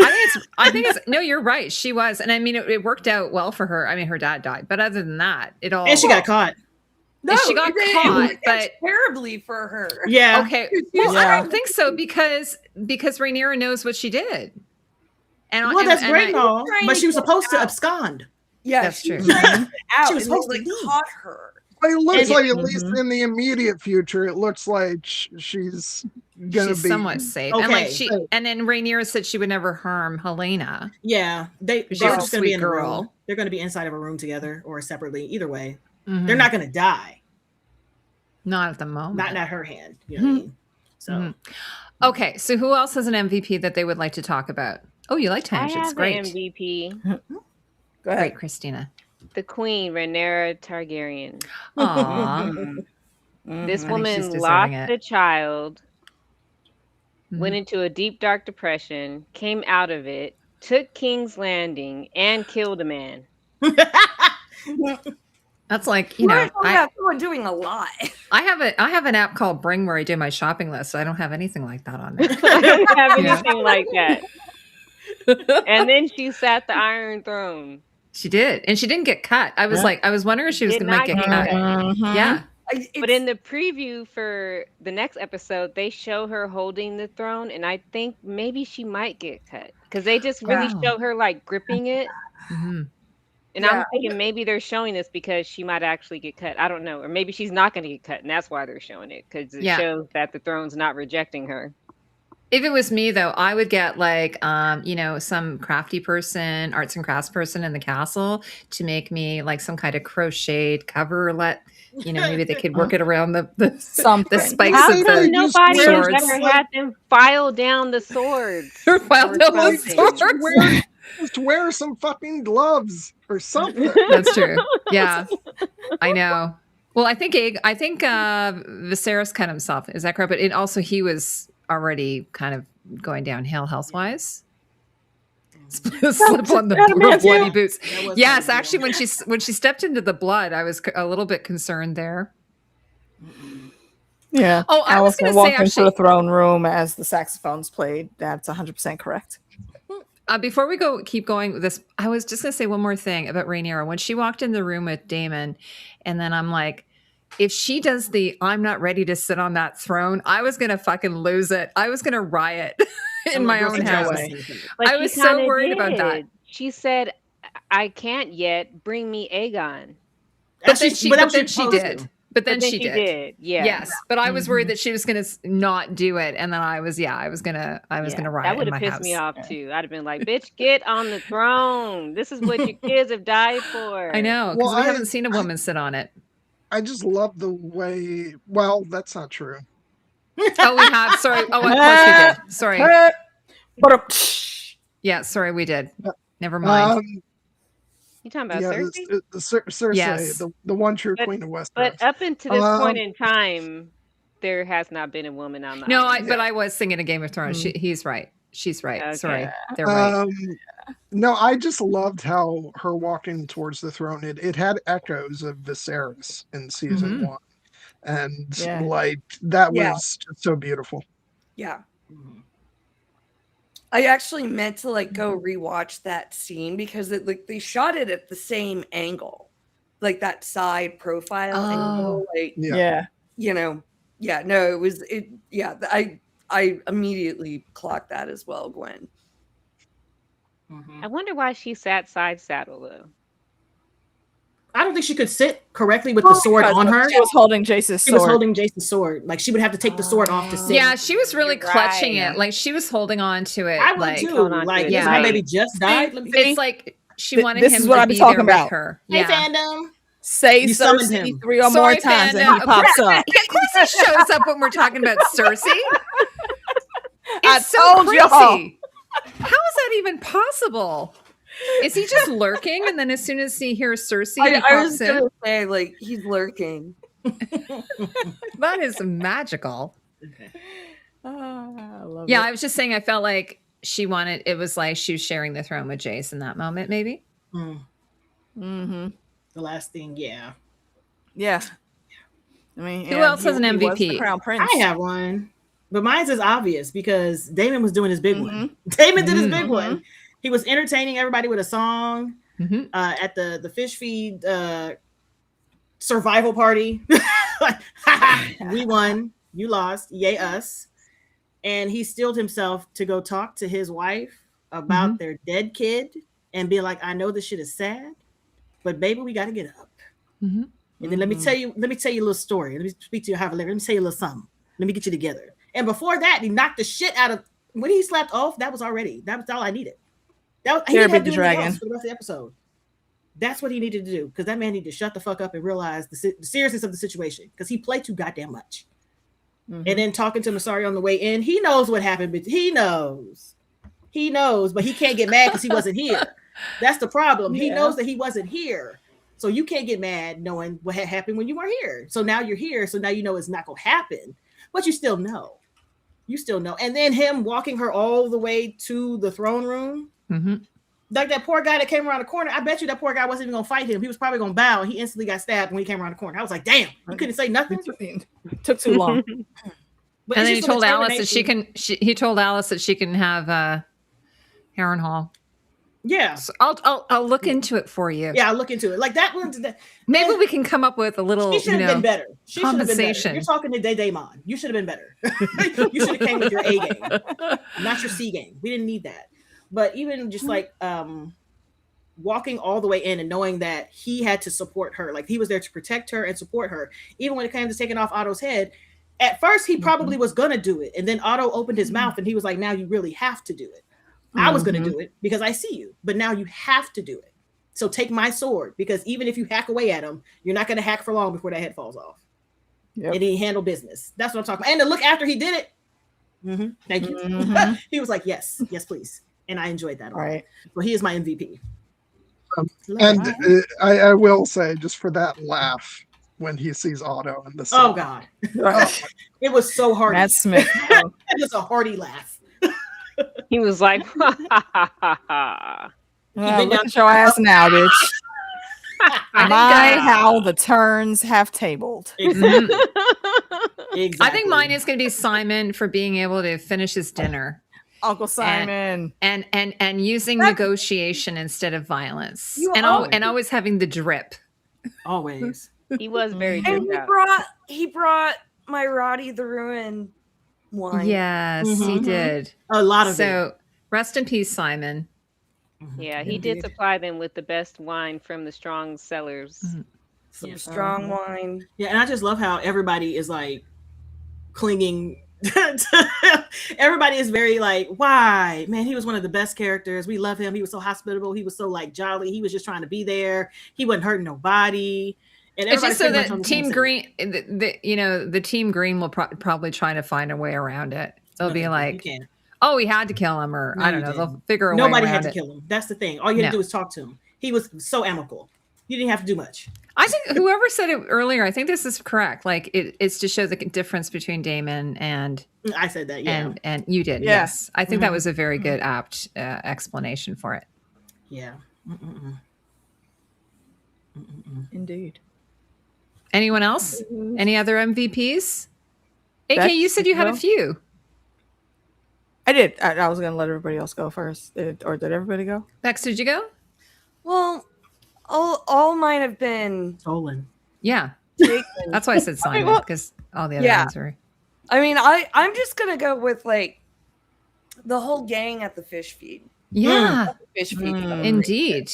Like, that might probably be the last time we see a bunch of people happy. Yeah.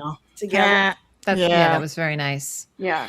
You know, like Oscar Tully, Black Alley, Tommy Flanagan. And Damon at there was.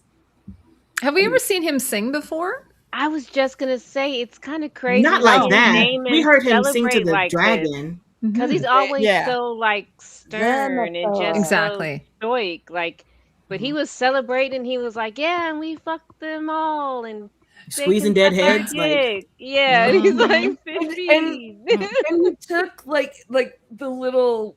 I mean, they weren't like making fun of him, but like the little jest towards him, like in the song, like it's crazy. Like, because you started, the first time like Oscar Tully met Damon, he was like, all right, yeah, we've sworn to you, but we don't like you at all. And now like they're, now they're friends.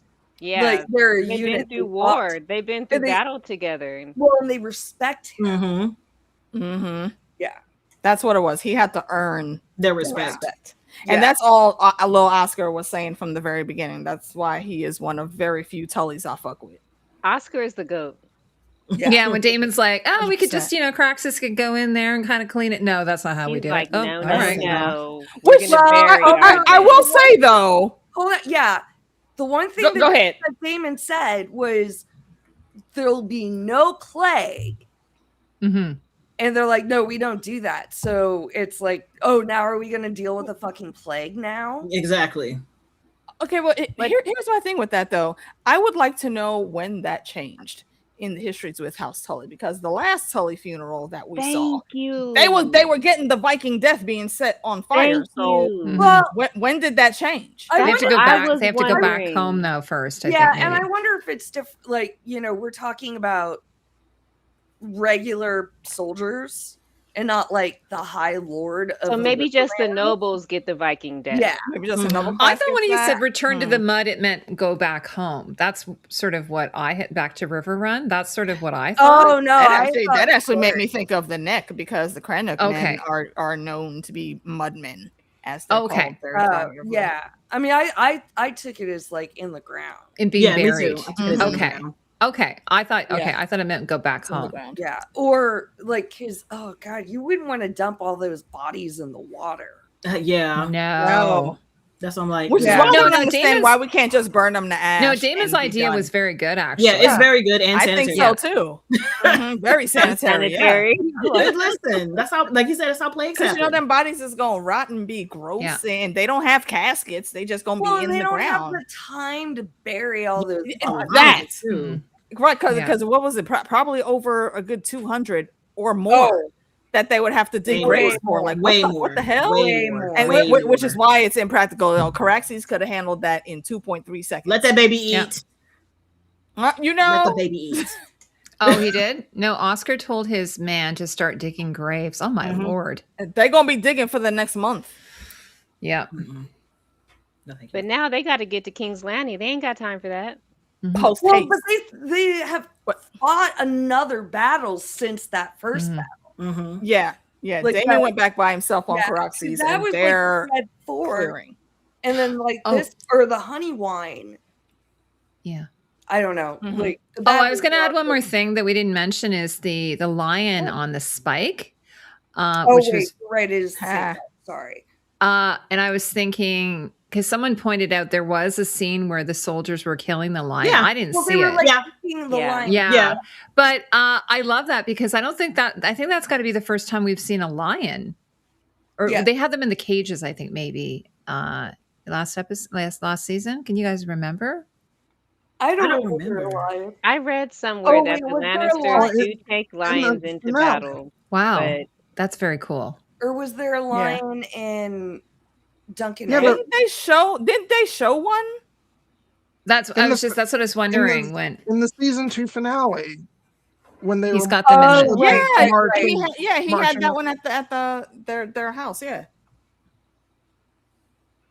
Yeah, because Fish Feed is after they join up. Because they're in my mind they're combining like battles and they're like swishing stuff together. So I'm like, I don't know where they're. That's why it's hard for us to track. Yeah, but it's just in the Game of Thrones series. I can't recall there ever being a lion. Well, I do have a question. Is this the group of people that's going to run into Crisp and Crunch? Yes, are these the group of people going to run into them? Okay. Or the other Green Party under who is it? Ormond.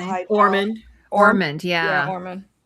Well, Crisp and Crunch already is on his way to Harrenhal. And they're coming. And Damon already sent a garrison to go to Harrenhal, and they got obliterated already by Vhagar. Mm-hmm. Yeah. So I don't think there's going to be any more troops from the Black showing up at Harrenhal.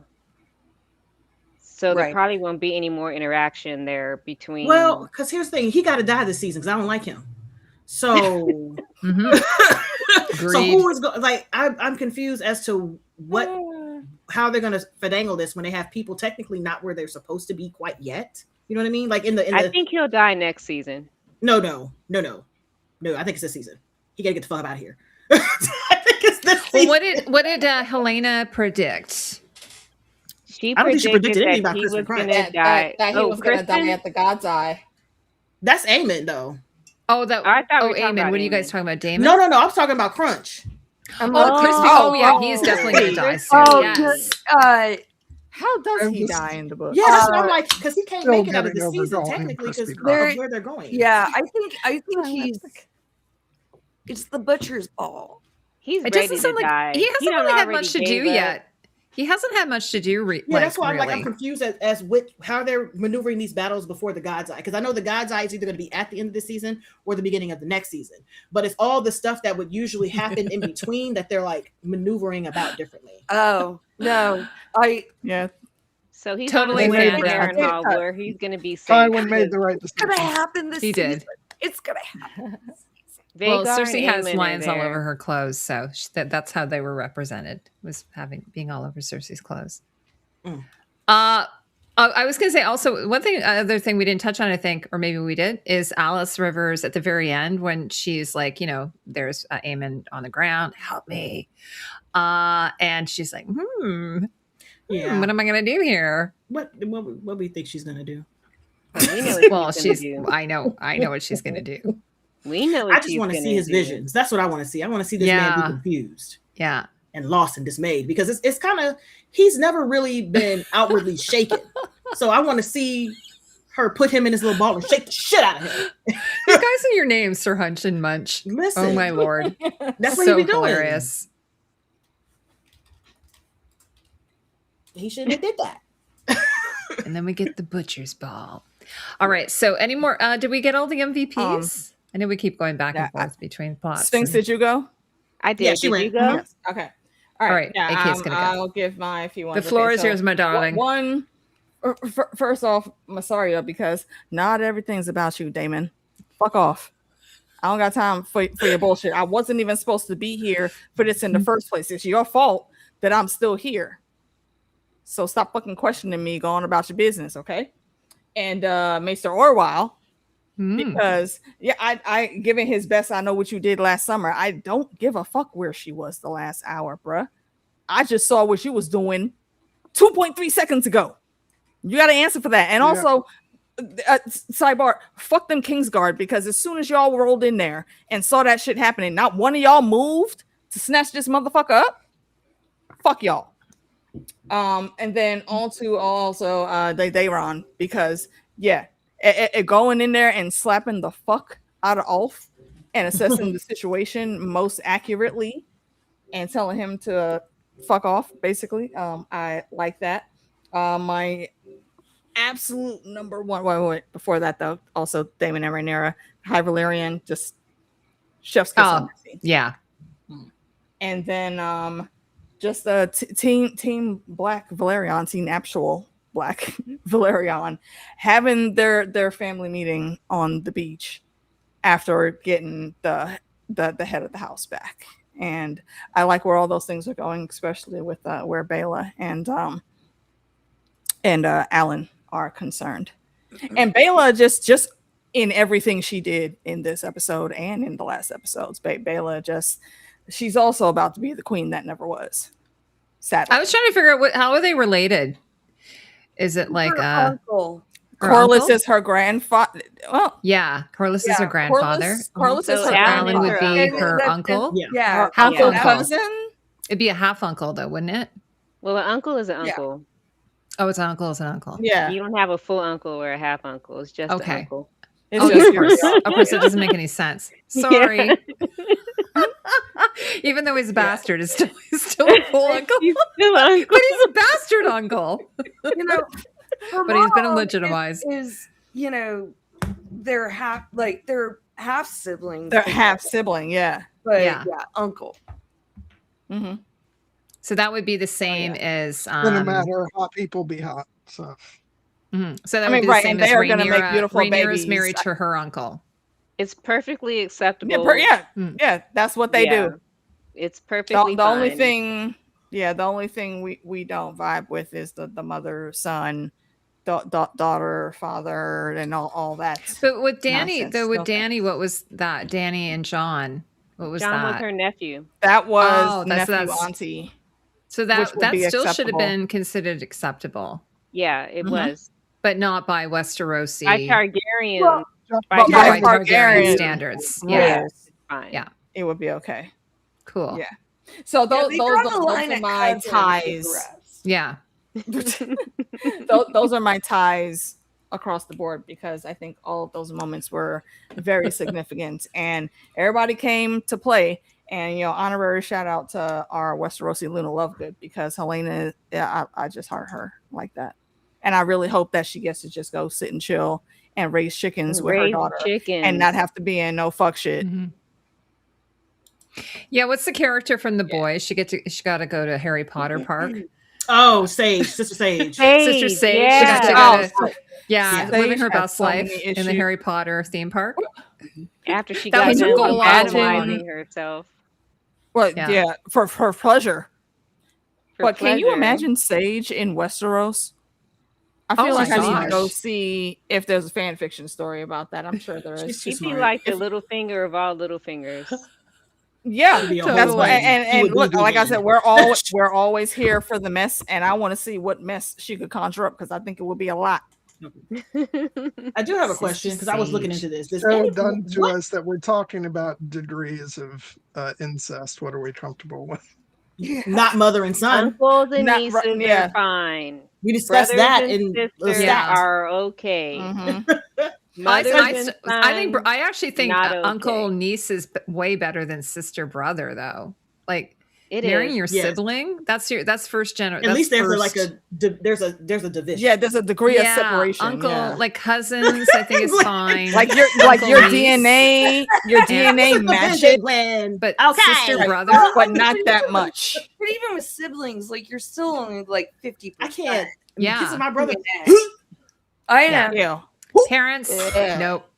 But Targaryens get down like that though. Hey, yeah, they do. They do. And she pissed me off a lot. Are you guys saying that you weren't okay with Aemon kissing his mom? No, she wasn't okay either. He was stressed. Not he was stressed as she should be. When he went in, she was like, "Oh, that's nice. He's gonna give me a kiss." Oh wait, no, it's not. Her eyes were like, she should have known better. Like, the vibes were vibing. Okay, the vibes were vibing. Yeah. Once he got too close, I'm like, "Why are you that close?" Mommy issues. Yeah. Go ahead, Gwen. She could have put her hand there. No, I've said it all. So sorry, Gwen. I had a question, Okay, you probably can tell me what happened to Alice in the books. Alice? She's supposedly supposedly it's suspected that she is pregnant with Aemon's kid. Yes. It's not named specifically, but she does say like she has the blood of the dragon. But what happened after that? Seed in her. I don't remember. Okay, because I'm looking at the wiki, but I feel like she disappeared into the ether. Okay, because I'm like, where we don't know though. Okay, I thought it was just me because I'm looking. I was like, I don't remember anything. The wiki ain't got nothing. I was like, maybe you know. No.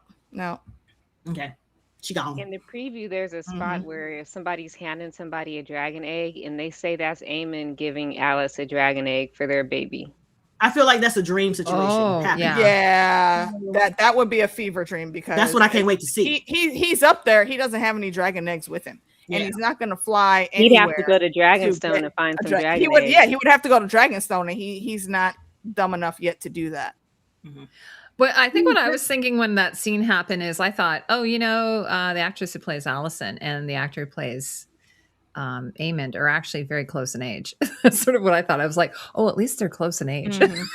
Well, I feel like they're giving away a bunch of stuff by having them do interviews together. Yeah.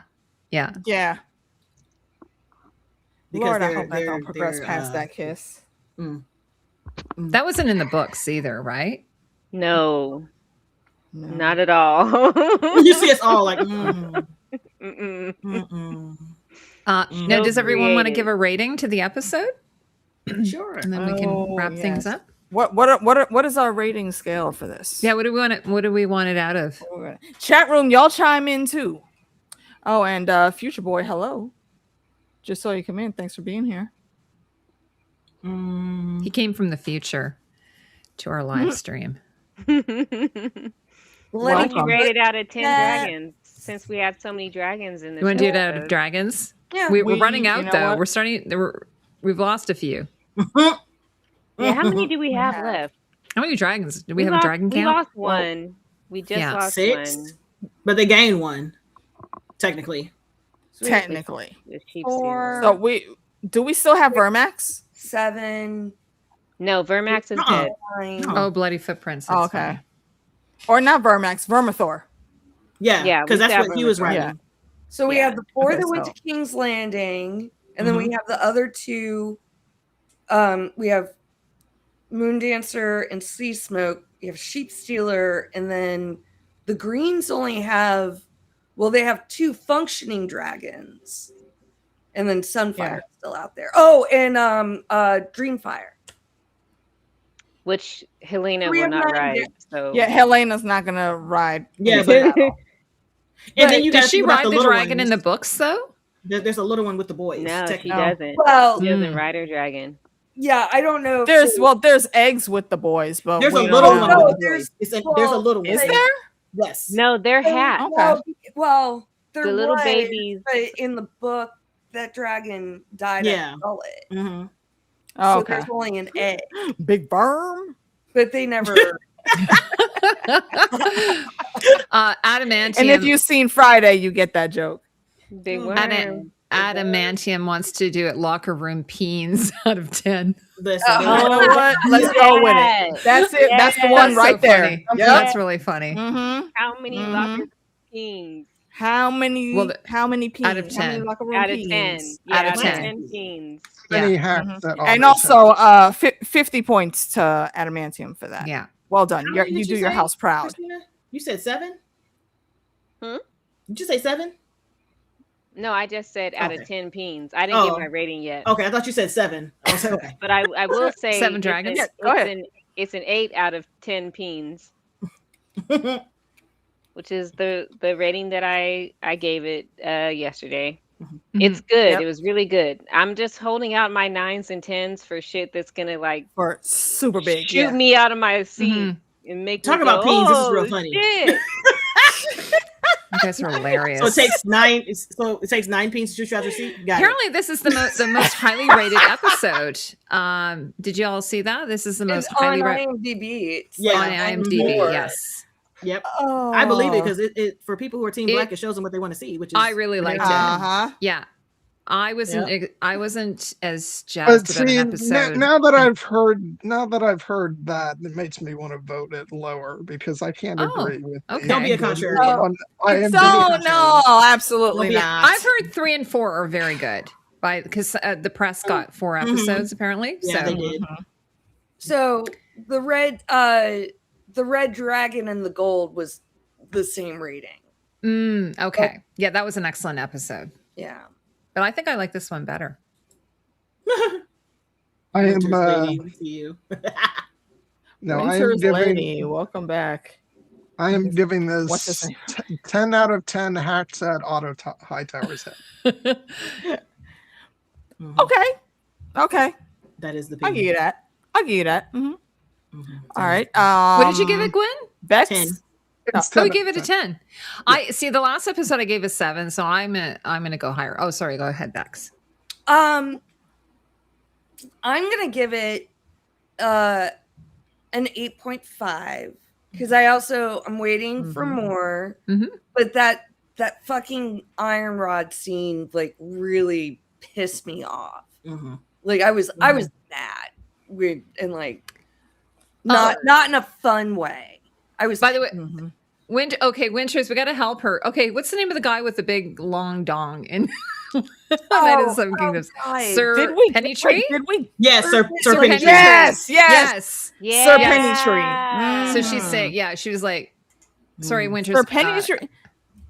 I don't know if y'all remember. No if y'all remember that stand-up comedy that Eddie Murphy did a long time ago, I think it was Raw, where he was talking about never let your girl go to Jamaica because she's gonna meet a dude named Dexter that comes up dick swinging on the beach. And the next thing you know, Dexter is fucking your woman. Yeah, that was Sir Pennytree. Throw it over his shoulder. Arlen of Pennytree. Yeah, We'll just say, he's a shower, not a grower. I feel justified in giving it a 10 out of 10.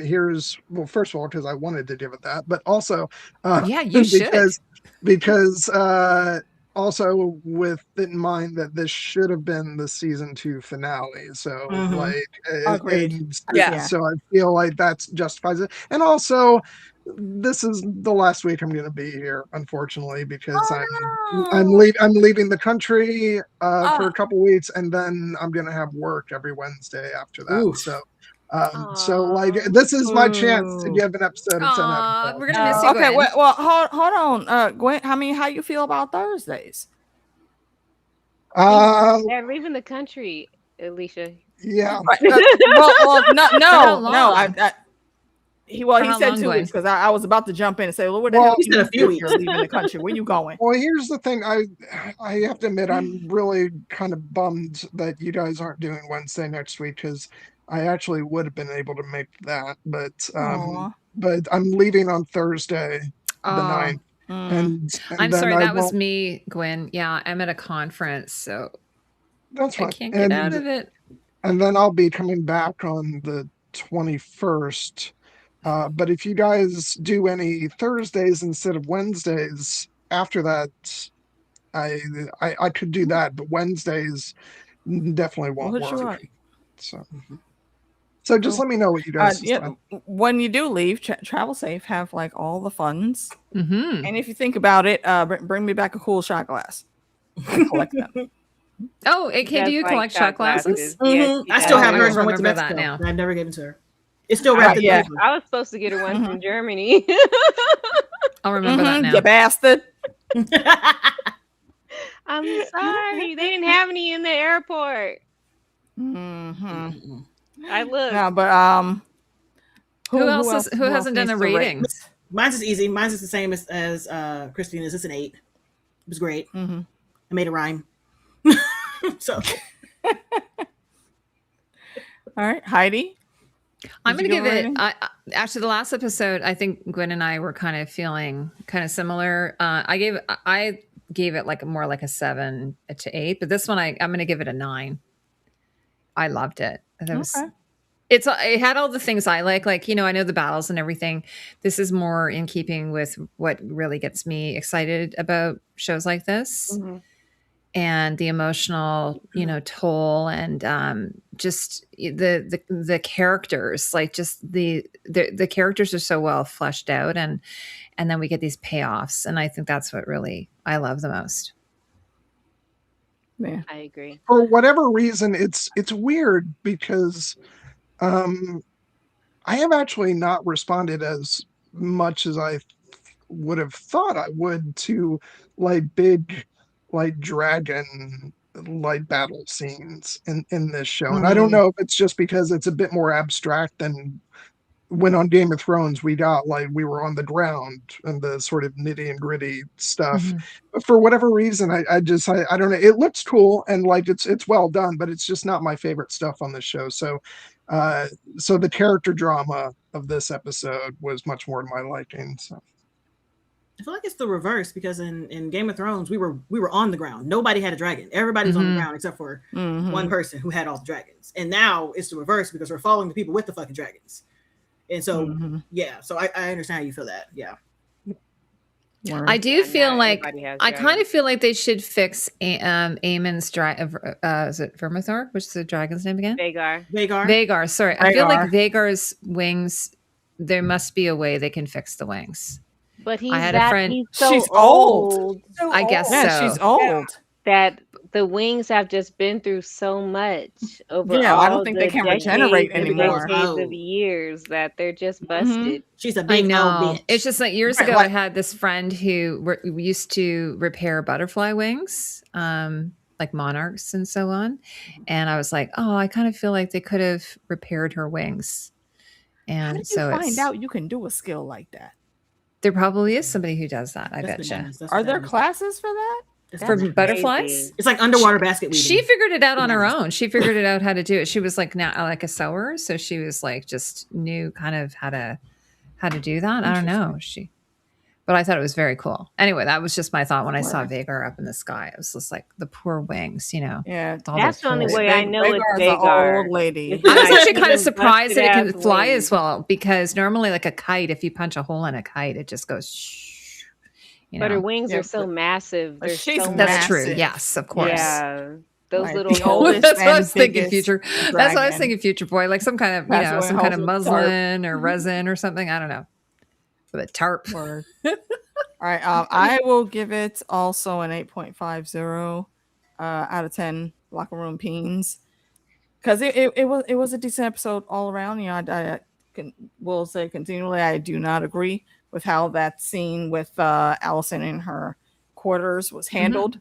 Yep. But yeah, overall, I enjoyed every bit of this. So So it sounds like you guys all preferred episode one more than you did this one. Most of you. No. I think it's about even. But even, okay. Okay. No. See, this one I thought was way better. Yeah, same for me. Gwyn and I are similar. Yeah.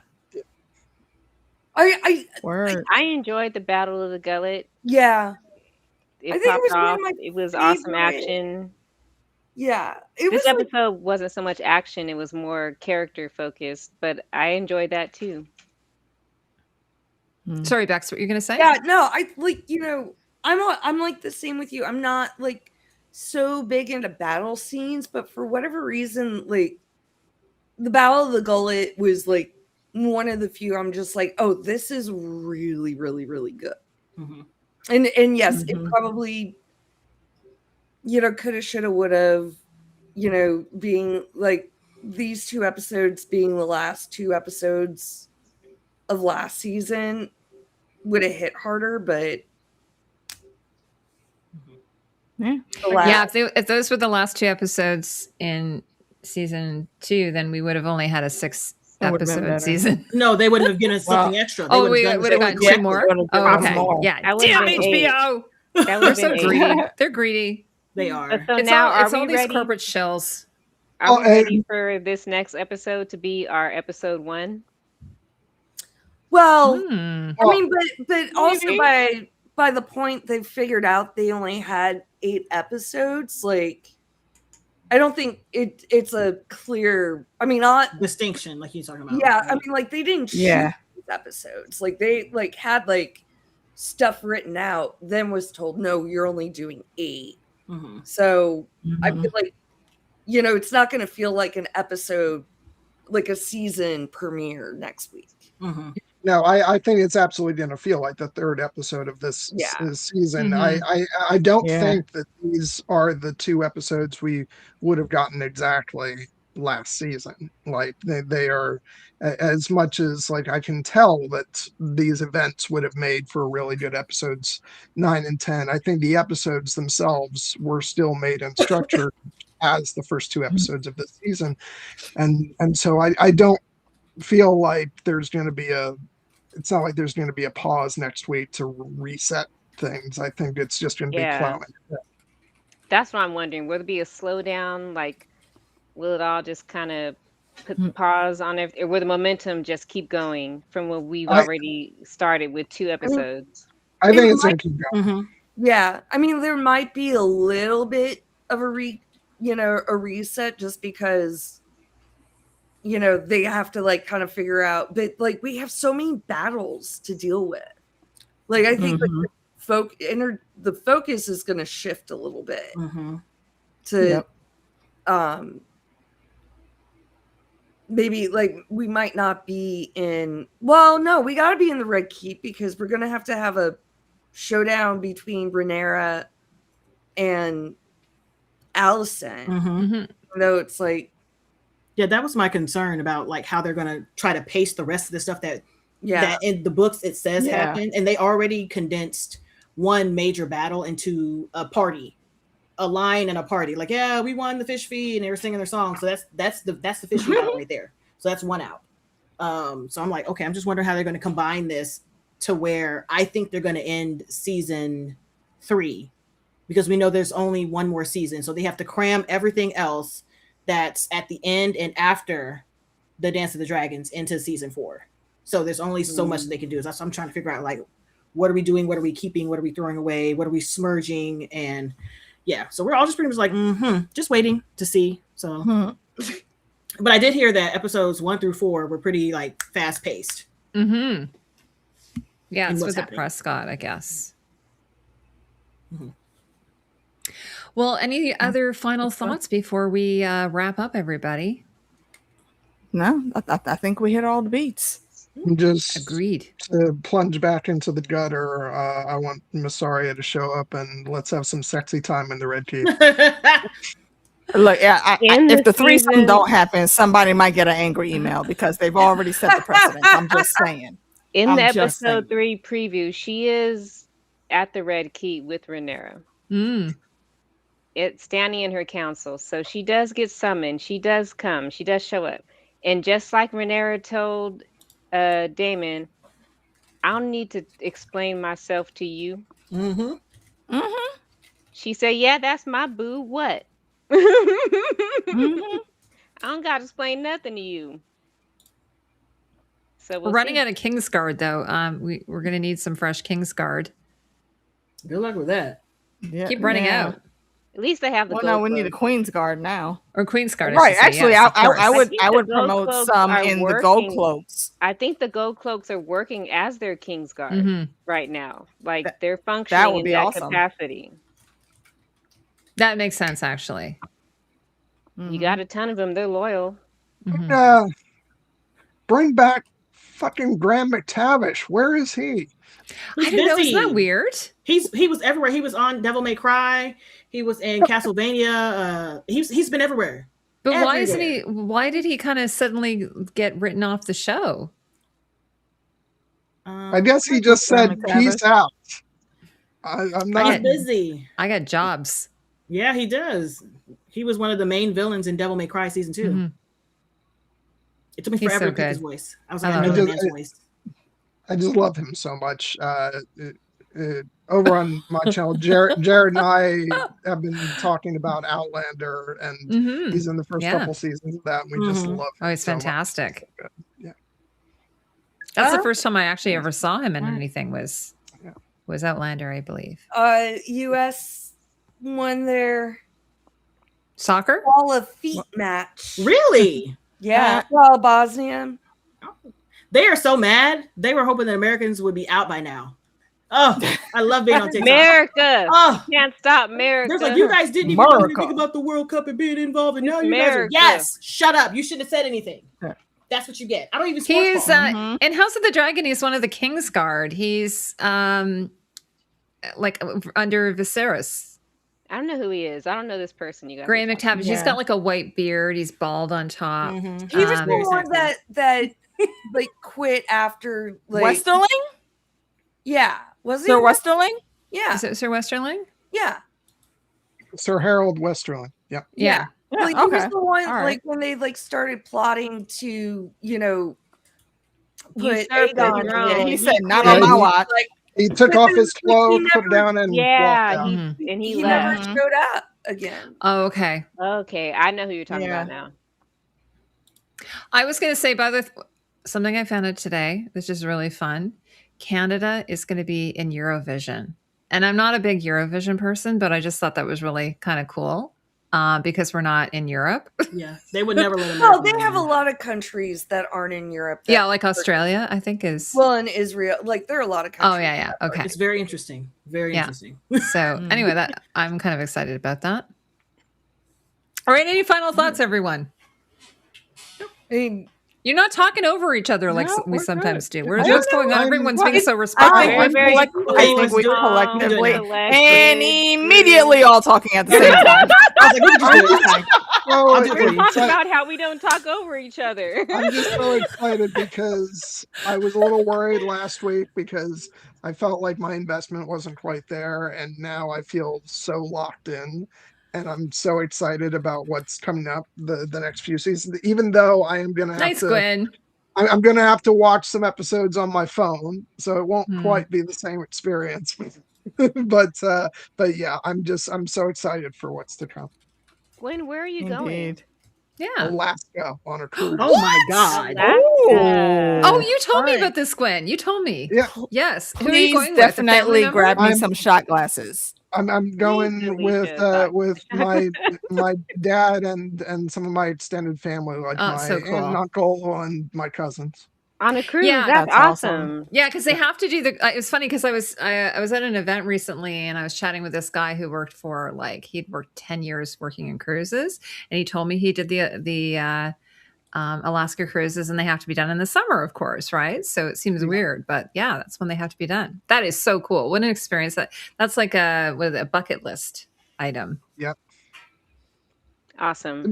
Can you imagine if that like on Wednesday evenings I was like, y'all, I need to peace out for a couple hours. I'm gonna go chat about House of the Dragon. Yeah, I've done like that. An influencer. I've been traveling and still been on like I have Discord friends that I talk to and stuff or on YouTube. Yeah, I've been traveling and I'm still gonna talk to my friends.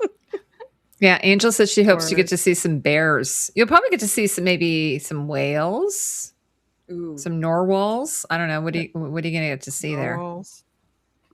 Honestly, the biggest part of the trip for me is getting to spend time with my extended family because I only get to see them once at most twice a year, and it's not to get sorry for getting sad, but ever since we lost my mom, it's really important to me to be closer to them, and so honestly we could have been going anywhere, but it is going to be a lot of fun. So totally. Yeah.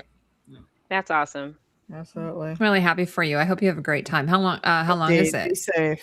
It's going to be, including the time we're actually going to spend in where are we going to be? Vancouver. For a couple days before. I was going to say, Gwyn, when you go on the cruise, you have to wave to me because across Canada, yeah. I'm on the other side of it. I think all told, it's going to be about a week and a half. The whole thing. So, that's so great. So yeah. And Vancouver's beautiful, by the way. So it's great. Yeah, I'm gonna go check out some filming locations. I'm looking up. It's so funny. Nice. This is me showing my age and what I was into when I was younger, but I'm going to be looking up the locations they shot the Highlander television series. Oh yeah, there can be only one. All of our ages came out. Oh shit! Because when you get back, I'll be going to San Diego Comic-Con, so I'll be all out that week and that Sunday. Yep. Oh, I'm see, that makes me jealous.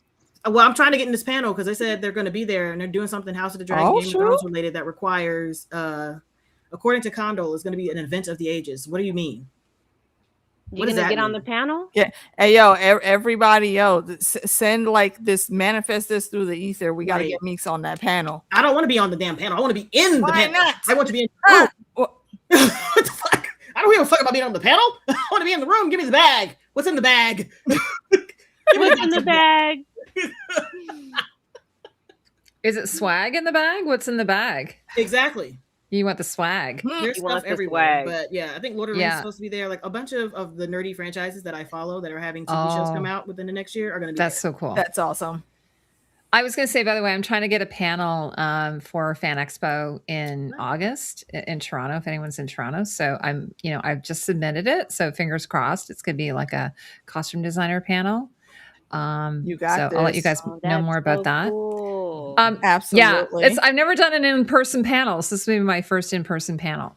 Cool beans. You're going to do great. Indeed. Aw, thanks, guys. Do we want to go around and just say a few last, just about yourself, where people can find you, all that kind of jazz? By the way, Christina, it's been so great having you here. We really loved having you. You're welcome to come back anytime. Thank you. I love it. I enjoy it so much. Like I said, normally because I don't have anything.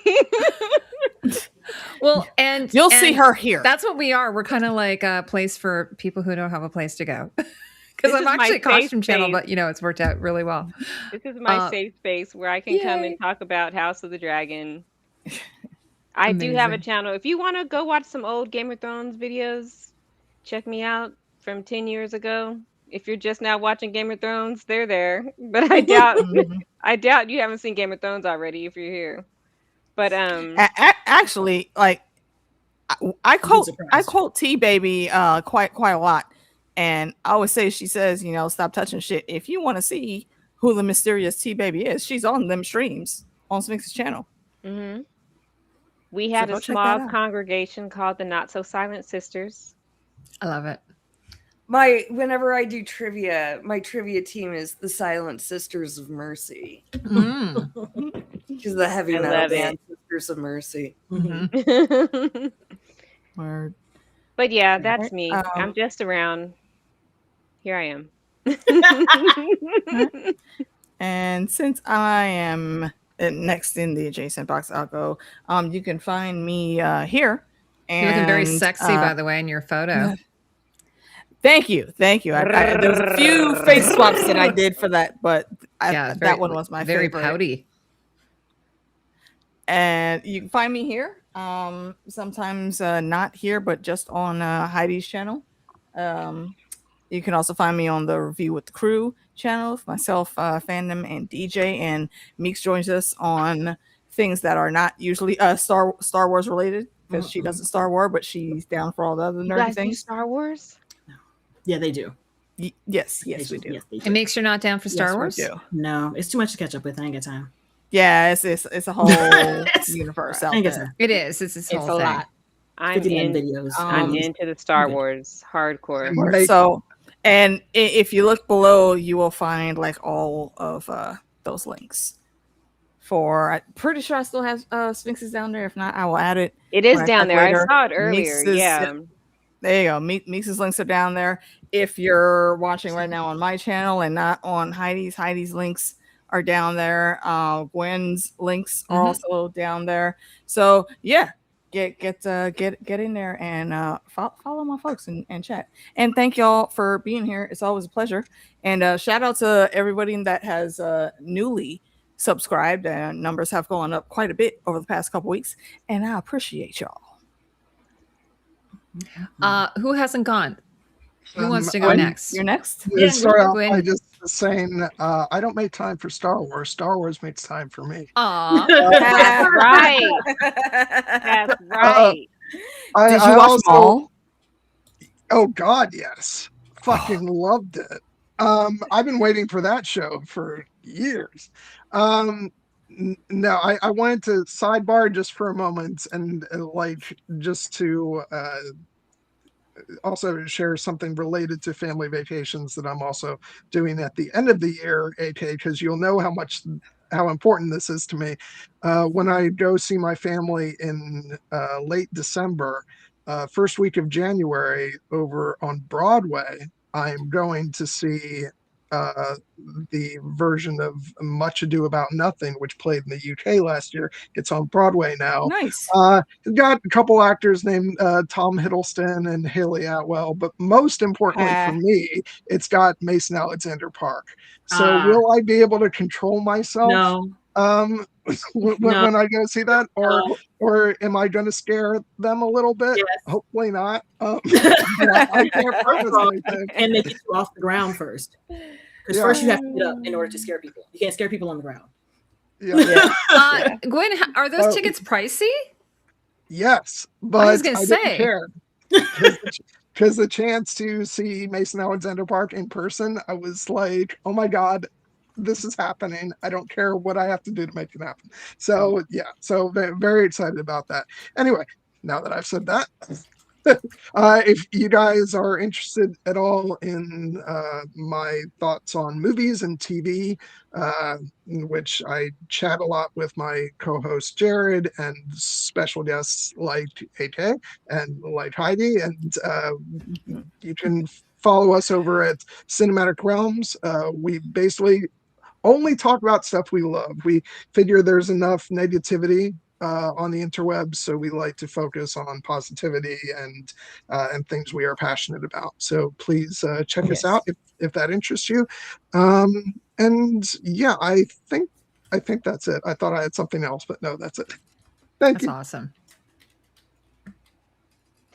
Becks, do you want to go? I mean, I have nothing to plug. We'll tell people where they can find you and stuff. I don't do here. Y'all can find her here. I'm enjoying. I mean, you're one of the queens. Oh, I have my tiara here. I have my tiara here. I should put my tiara on. I'm going to wear it next week. I've always have it on my desk, but there it doesn't match my top, so that's why I'm not wearing it. It matches everything. Lovely. And also, again, I have to point out Heidi's hair.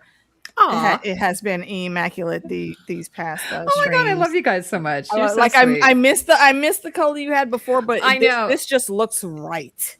I know. I have it's funny. I have an old picture of myself, or I think it's Ian Drummond, who's this costume, like he owns a vintage studio in Toronto, and he keeps posting pictures of us like doing this interview. Like they cut it up and stuff, and he keeps posting it. My hair is like brown in it, so I'm like, it keeps throwing me off. But that's very kind of you. Thank you. Mm-hmm. Well, since Becks doesn't have anything, I have stuff, but you know where I am. I be doing things. Things be done. Yeah, I got a gaming channel. Still working on my gaming challenge. I'm on year 2003, ready to throw things. I am. I like your new setup, by the way, Meeks. It's not a new setup. I thought it like you don't have the lights are off. Oh, is that what it is? My lights off, and it's usually this. Oh, okay. Oh, gotcha. But I do. Yeah. But I like what you had lights in the cabinets and stuff. I thought that looked really nice. Oh yeah, see, no, that's just us being hot, and it's like I move shit around a little bit, but yeah, no, same setup. Being too lazy, but yeah. What I'm watching? I'm watching Vampire Lestat. I'm watching this. I'm watching Avatar. Don't listen to people who are complaining about Avatar. Just complaining about Avatar. The last Airbender one. Yeah, season 2 is actually pretty good. It's pretty good. It's a great show. What else I'm doing? I don't know. There's so many things that I need to do, but it's hot, so I'm not doing it. But I'm on YouTube with my 2 channels. My reaction channel is Manic Meeks. Gaming channel is Manic Meeks Gaming. And I have a Patreon where my full links are. And yeah, that's it. Yep. All links in my description, y'all. You can find her very easily. Yeah, I was going to say, speaking of The Last Airbender, and because I wasn't quite familiar with it, but I just did an interview with the designer of a show called The Season. And apparently a lot of the cast from The Last Airbender are in the season. Like it takes place in Hong Kong. It's supposed to be like because it's a primarily Asian cast. Yeah. Yeah.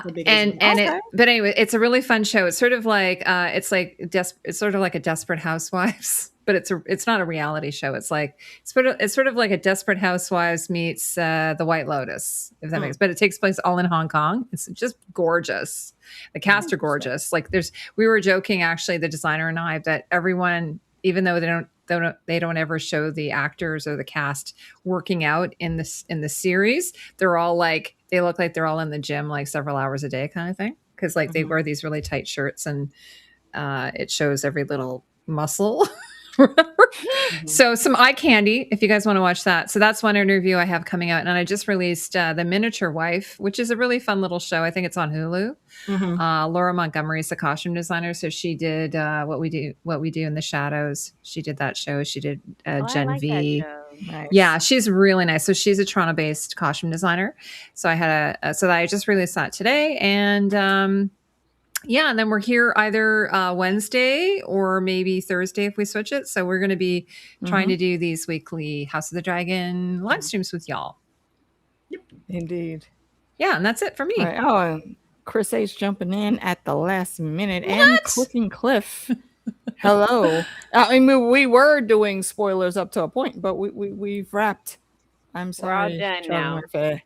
Yeah, we didn't actually have too many. We didn't get into book spoilers too much. I mean, because we really can't, because we don't know where they're going. We can't, because we don't know where they're going, really. Yeah. Yeah. But do check back in next week, and well, not next week, but the week after, and we'll be here again. So yeah, there's another episode on Wednesday. By the way, how do you all feel about them not telling you the name of the episode? Why do they do that? I don't understand that. It kind of drives me crazy a little bit.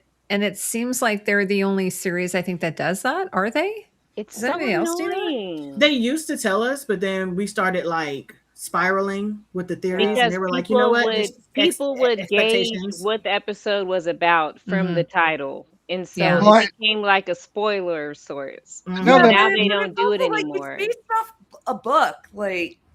But a lot of people don't read. Yeah, but I mean, and even I've read the story, but it's been years. I read what's the original story called? The Fire and Blood. Fire and Blood. The Princess and the Queen. The Princess and the Queen. And so I barely remember. Like I remember like broad stroke kind of what happens at the end of the story, but most of the details I have no idea. So I actually like not knowing what's coming in. And I was going to say Maul Shadowlord actually just did it too for the final episode, which was called I don't want to say because spoiled. But like it was a big. If you saw the title for the finale, you could definitely tell what was going to happen, and so by holding back on that, there was a huge big surprise at the end of the penultimate episode. So like I get why they do it, and I don't know, I'm fine with it. Maybe Alicia, AK, is that you? Yes, do y'all remember that? Did y'all watch Preston Jacobs stuff? Yeah. When he was doing all that, and anytime he talked about Damon, it was the Rogue Prince. Yep. Hilarious. Yeah, that's hilarious. All right, but we're gonna get out of here, folks. Yeah, we are. Okay, well, thank you everyone for coming. All our wonderful chat. We love you. All of AK's new subscribers. That's amazing. Yes. Awesome. Keeps growing.